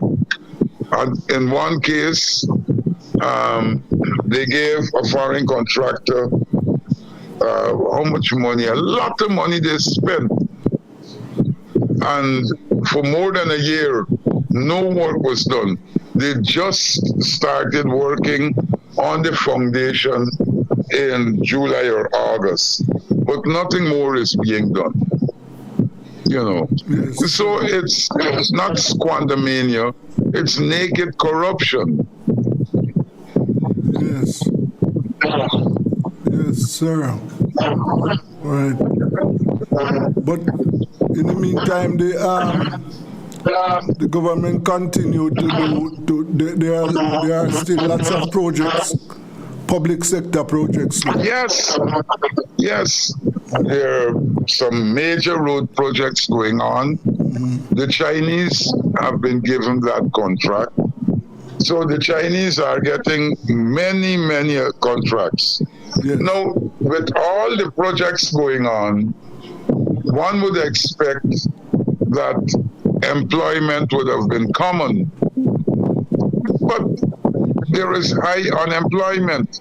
The private sector people came out and said, Guyanese do not want to work. Now, who would not want to work? So they're not getting the jobs. They're you know, and so the result is that we have young men now roaming the streets with guns, robbing people. And that's what's happening. No, that's bad news. That's bad news, Adam. That's not good news at all. I know. And some of us are trying, but then you are, you know, like you're running into a stone wall. And, you know, people like me who have no security, no nothing, not that I'm worried, you know, sometimes you wonder if you are going to mash somebody's corn. You know the term, I match your corn? Yes, sir. Yeah, good. Well, you have to worry about that, and people will come after you. And of course, as I said, if these people have ties to the government, they are more likely than ever to get away with whatever crime they commit. Yes. Yes, I understand.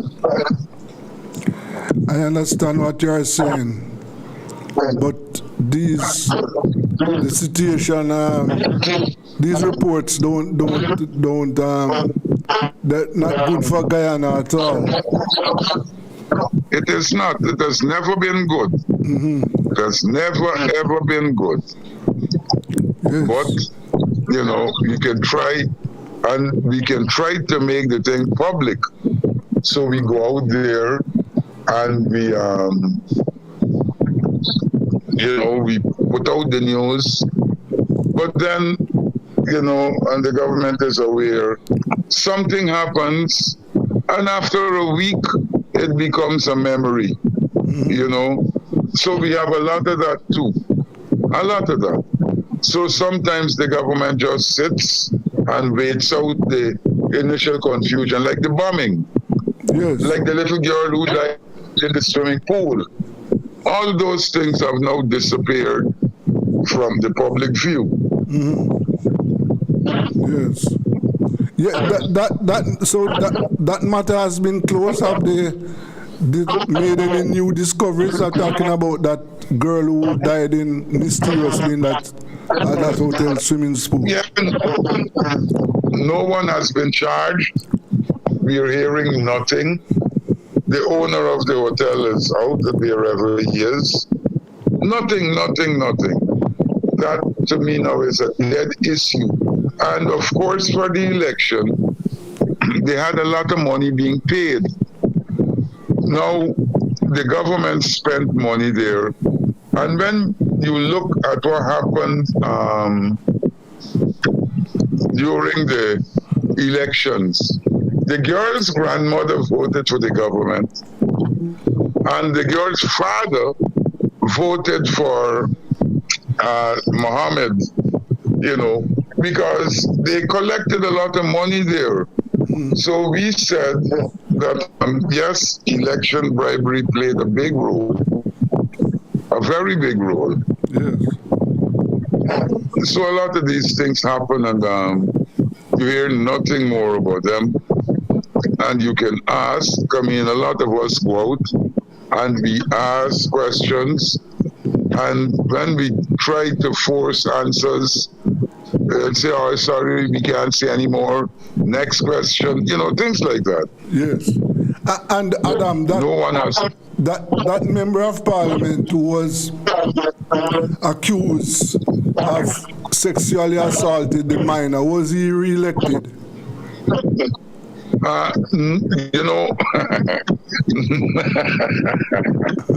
didn't see his name as a member of parliament, but he remains in the party, and he has some minor job he's being paid.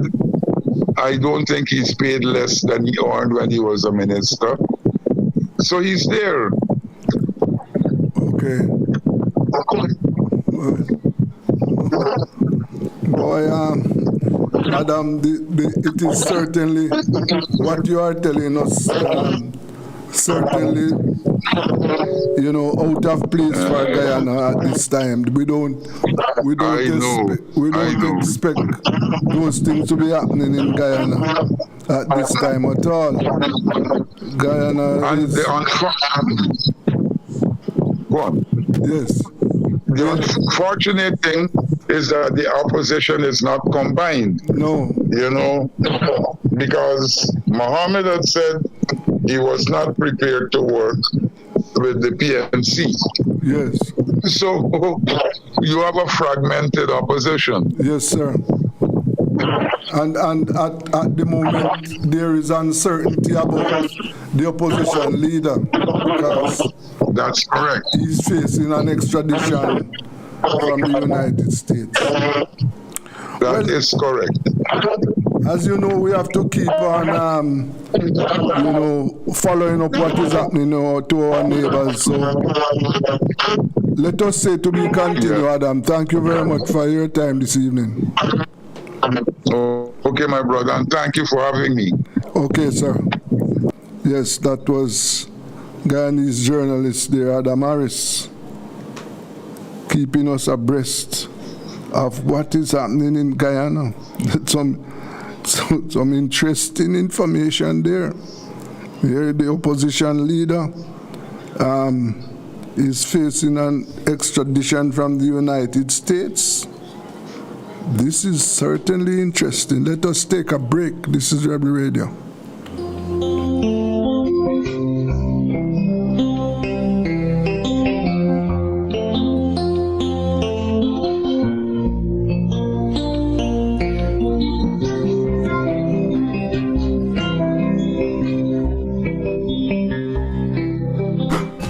It's the Everybody Sale at New Budget Supplies. Do-it-yourself professionals and contractors. This is the sale for you. Lumber, steel, dress and form ply, water tanks, pumps, PVC pipes and fittings, toilets, bathtubs, vanities and basins, windows, paint, doors, floor and wall tiles, thin sets and grout. Up to 20% off selected items. 195 Hagleyburg Road. Telephone 923-4560. New Budget Supplies. Always the best prices. Tools, hardware, and supplies is turning up the heat this summer with your super saving summer sale.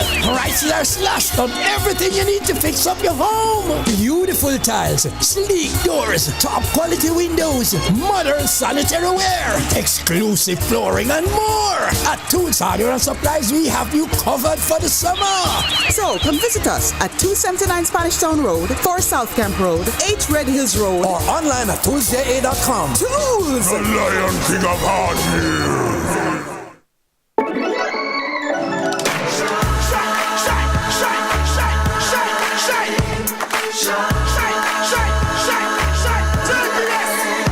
Oh, Jamaica, rise, we're built with fire, passion and vibes,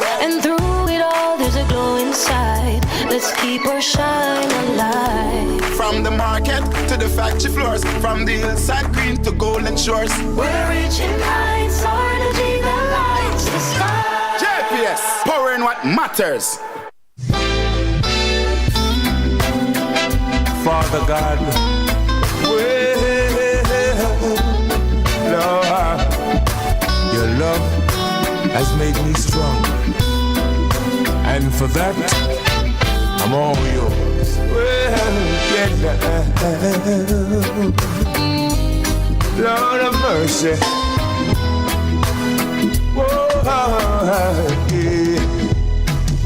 oh God, I'll never find the words, the Lord, to tell you how I feel.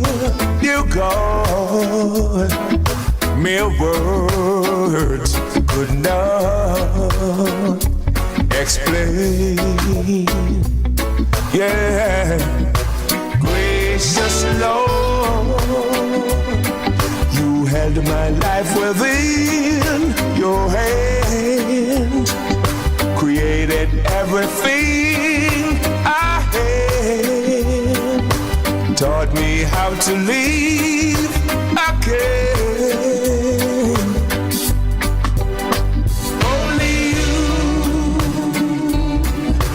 care when I needed a friend, making my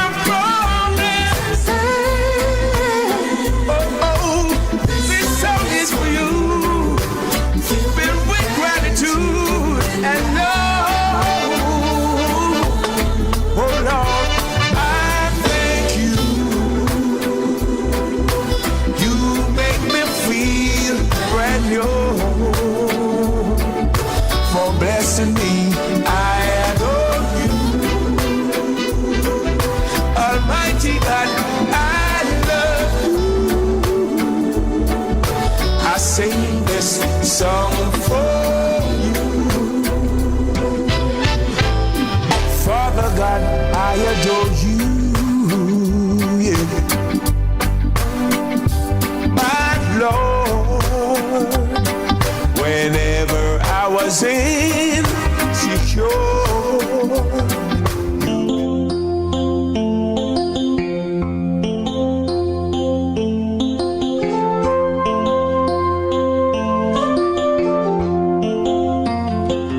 Yes, welcome back to Rebel Radio, and we continue to talk with our brothers and sisters in the Caribbean. Let's go over to Antigua now, and I have with me journalist Zoe Carlton.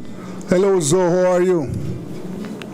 Good night, Desmond. I'm great, thank you. It's nice to hear your voice. I haven't spoken to you for a while. Yes. We are recovering from Hurricane Melissa. Are you all okay, you and your family? Yes. Where I lived, we were spared. The hurricane didn't land in our area. Oh, thank God for that. Are many people still homeless? Yes, many people are still homeless. There are thousands of Jamaica on the western side of Jamaica now in need of food, shelter, and water. Oh gosh. Yes. I'm so sorry. Yes. And it is very tough. Yes, yeah. I'm sure it is. It's we were following it. I was very worried about you and your family, and of course everybody in Jamaica. Yes. So the Royal Naval Tot Club here just raised $700 which has gone to Jamaica to help in the crisis. I think everybody is praying and rallying around to help you. Yes. I hope. Okay. Thanks very much. Yes. What is the latest in Antigua? Well, there's been quite a lot going on. We've had quite a lot of upheaval here in Antigua and Barbuda. I'm sure you've heard about the vehicle gate scandal. No, I didn't. Did you not? Yeah. Oh, this is a biggie. This is a biggie. Maria Brown, who is the Minister for Works, discovered and reported that coming into the port and to some of the car showrooms, people were getting concessions illegally to bring in vehicles cheaply and to get G registration, government registration cars, and this hit the international news. And the government has retrieved $10 million. I think it's US dollars from one particular car sales place because they were just illegally selling cars with concessions. Okay. So it's become a big deal. The Prime Minister revealed all on his radio program. And of course, Prime Ministerial detractors said, oh, he knew about it all along. So it's become a big scandal. And I say it's hit the international press. So it's quite worrying.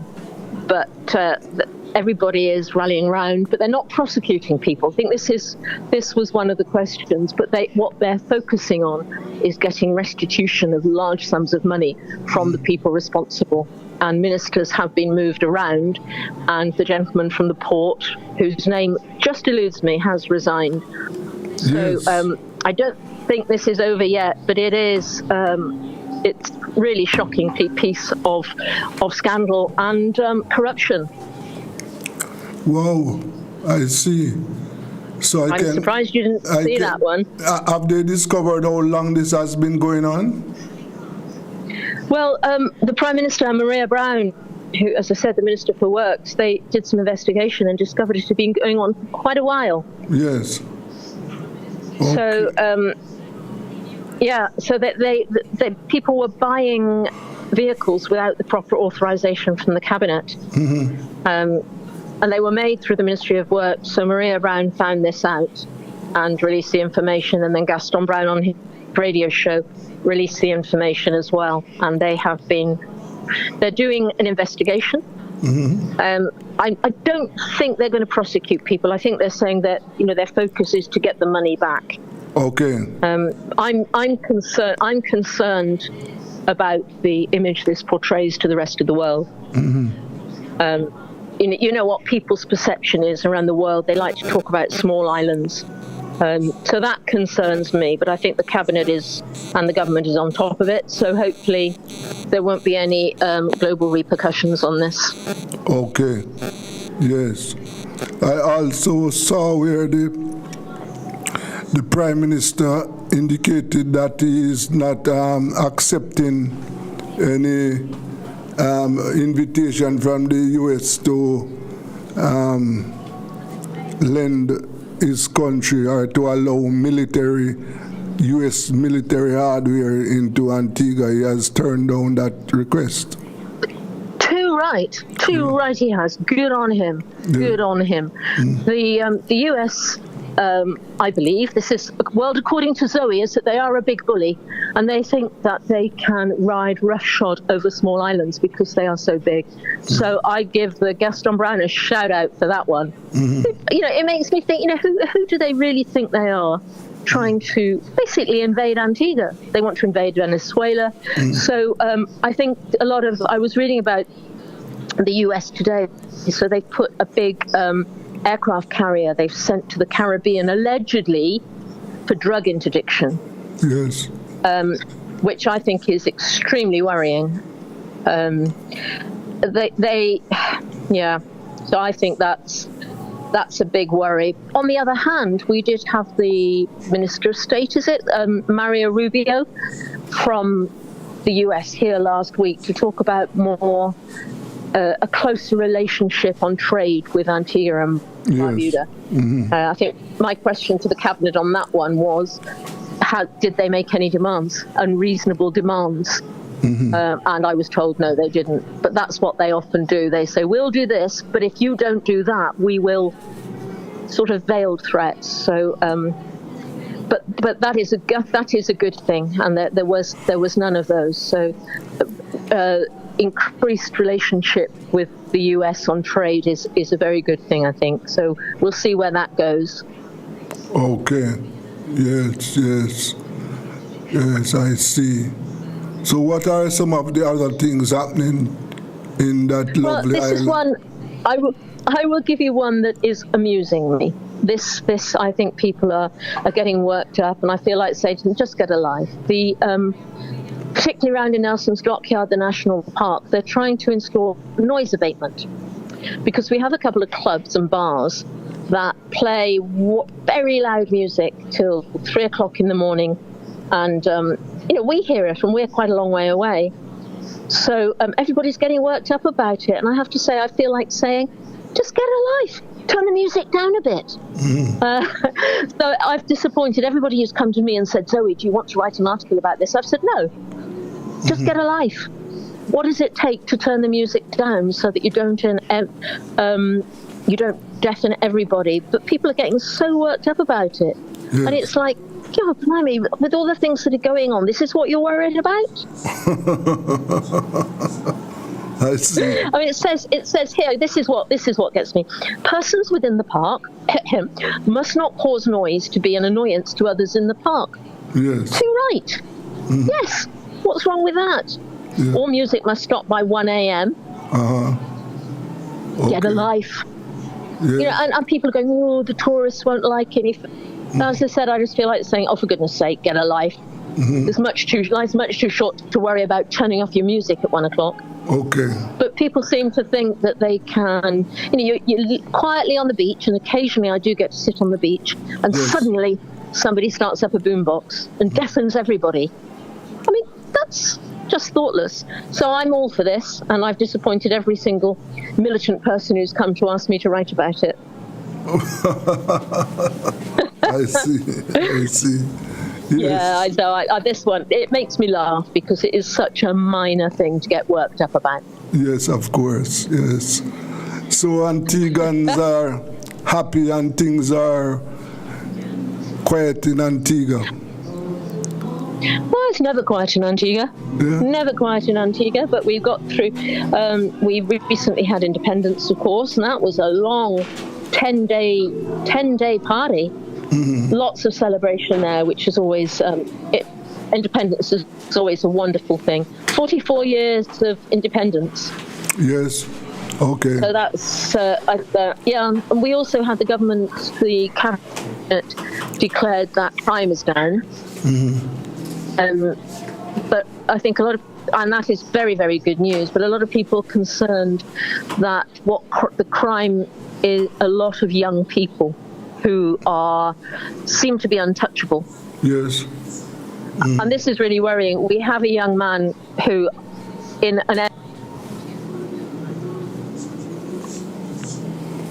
seems that we have lost Zoe telephone acting up, right? I don't understand why Zoe has gone muted. We are talking to Zoe Carlton, journalist in Antigua, but I don't know what has happened. Yes, let me try to get her back.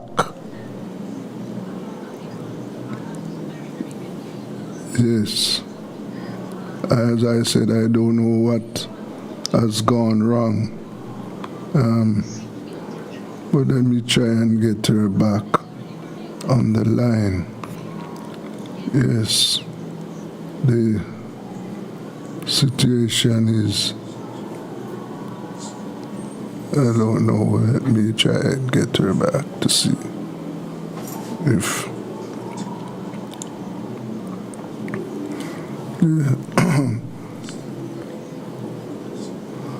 Yes, Zoe, we lost you. Are you there? Hello? Yes, I lost you a while ago. Right, okay. Yes. I can hear you now. Yeah. So, Zoe, tell me something. Crime is on the increase in Antigua? Crime is increasing? No, crime is on the downward path. Okay. We have had less crime this year. But as I said, I think a lot of people are concerned. People are very happy to hear that. You know, a good shout out to our police force here. But people are concerned about the youth crime. Yes, yes. And a lot of people, I had a friend attacked by his car broke down on a tourist road. He's a local guy. And 2 young men stopped to help him, he thought. And instead, they held him up at knife point and stole his jewelry and tried to steal his car. Yes. But he said because they were only kids, well, he said, what's the point of reporting it to the police? And that's a worrying attitude.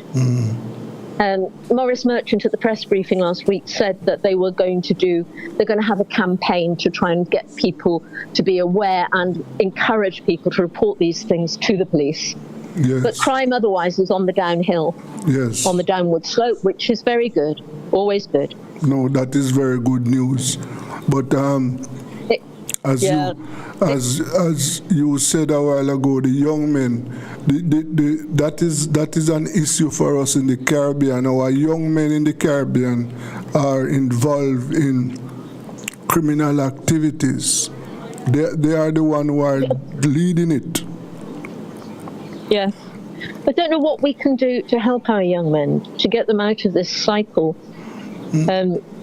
It's tough. People talk about the parents, they talk about the schools, they talk about the churches should be intervening. But how do we actually help our young people to get out of this cycle? Yeah, it is a complex situation, so it is not an easy fix situation. It's not. No. And it's all those young lives wasted. Yes, of course. Yes. But it's something that it's heartbreaking. It's something that we have to attack because, or as you in Antigua and around the Caribbean, what is happening? Our young men are going to waste, and we have to do something to stop that.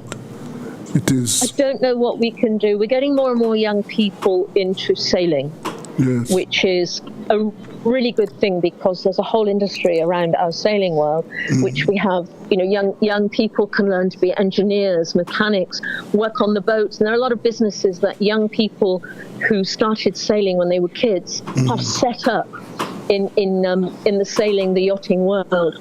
There's so much potential there. If we can get more of them out on the water. I think this is a very good thing that we're getting more out, and they're realizing, wow, not only is this fun, but I can do something with this. I'm good at this. I can sail, or I can learn engineering to fix boats. Yes. The big super yachts are desperate for good engineers, good mechanics. So I think the government's working a little more on that. We had a sailing expo down in English Harbour about 6 weeks ago, and we brought a lot of the schools down. Yes. And I think for some of them it was kind of, wow, this is what it's all about. It's not just big boats at Sailing Week, it's little boats, all sorts of opportunities for careers. So I don't know if we can do more at that. It's just trying to give them something, find the thing that will light their spark for them. Yes, yes. Well, so hard. Yes, it is hard. Well, so we have to just do whatever we can to, assist, improve the situation. And all we can do. Yes, on behalf of the Jamaican people, I want to thank the Antiguans for their contribution, their donation to our victims of Hurricane Melissa. And yes. So thanks for thanking us. But this is what every island should do their duty to look after their brothers. Yes, of course. That's what we must do. So thank you for your time, and let us say to be continued. Thank you, Zoe. Always a pleasure, Desmond. Blessings to you and your listeners. Okay. That was journalist Zoe Carlton there from Antigua, keeping us abreast of what is happening over there in Antigua. And as we say on this program, that we try to keep in touch with our Caribbean brothers and sisters, because, you know, we are one people and we have to be our brother's keeper and stay in touch with each other. So we have to just do that.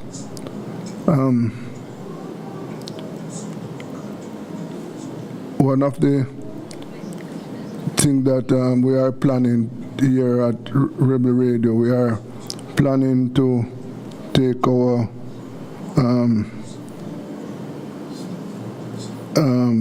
first visit to the parishes that were ravaged by hurricane.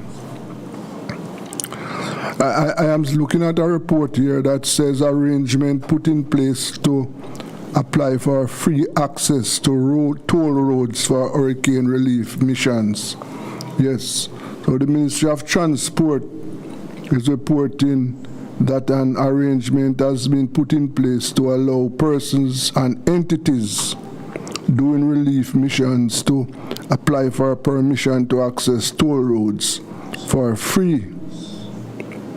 Yeah, as you know, the tolls were opened up and were running for free since the start of the hurricane, but this afternoon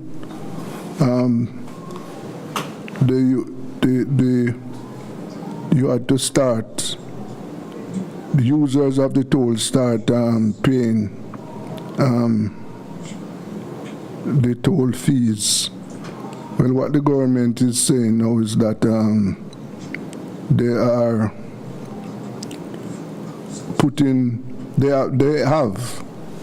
have put in place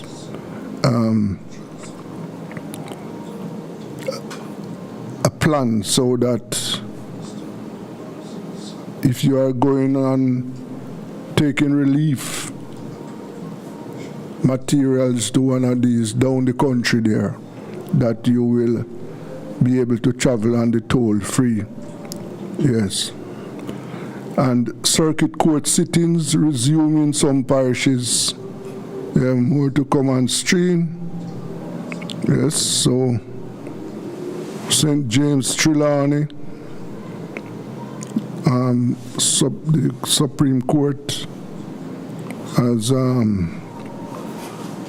resumed their sittings, so you have to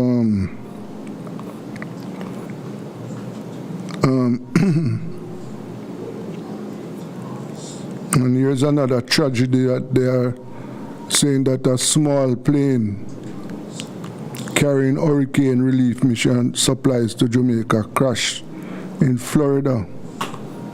That's bad news.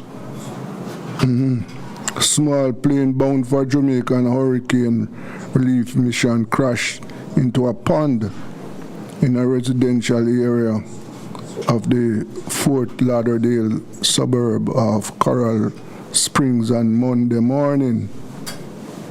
Oh, that is not good news at all. Yes. Very sad. Here's a good news that road deaths dip after Hurricane Melissa, and we hope it will continue for the rest of the year. Yes, at Rebel Radio we appeal and we continue to appeal to road users to take it easy.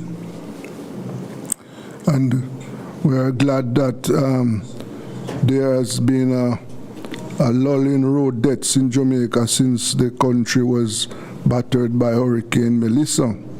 Yeah.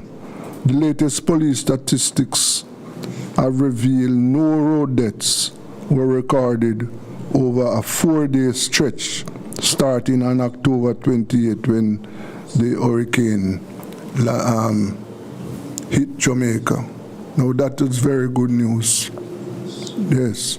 And we are hoping that this trend will continue.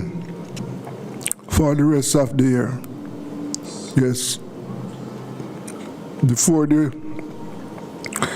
hurricane, what we remember that, there were an increase in the number of road fatalities. Well, here we are, for 4 days, no recorded road fatality. Now, let us continue with that. Please. Yes. Let us, that is the end of, no, let just a second here,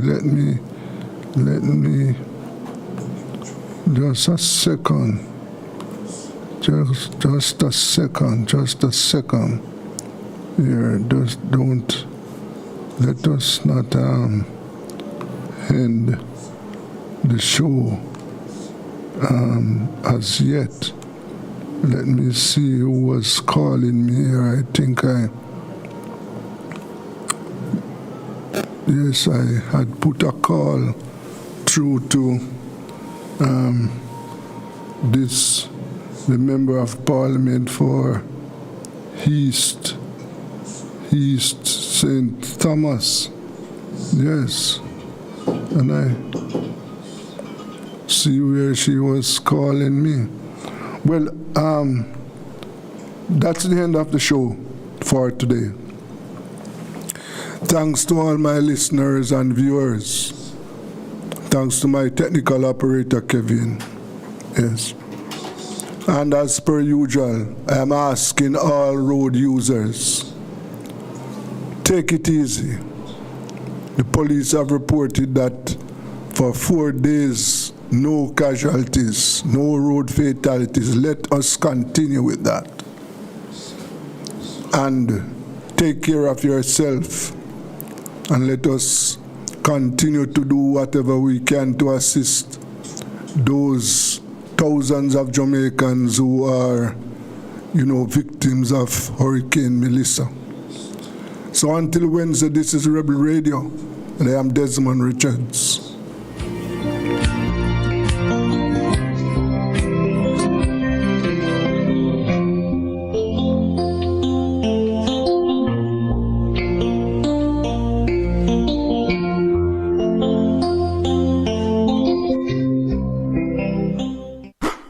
It's the Everybody Sale at New Budget Supplies. Do-it-yourself professionals and contractors. This is the sale for you. Lumber, steel, dress and form ply, water tanks, pumps, PVC pipes and fittings, toilets, bathtubs, vanities and basins, windows, paint, doors, floor and wall tiles, thin sets and grout. Up to 20% off selected items. 195 Hagleyburg Road. Telephone 923-4560. New Budget Supplies. Always the best prices. Tools, hardware, and supplies is turning up the heat this summer with their super saving summer sale. Prices are slashed on everything you need to fix up your home. Beautiful tiles, sleek doors, top quality windows, modern sanitary ware, exclusive flooring, and more. At Tools, hardware, and supplies, we have you covered for the summer. So come visit us at 279 Spanish Town Road, 4 South Camp Road, 8 Red Hills Road, or online at toolsja.com. Tools! The Lion King of Hardware.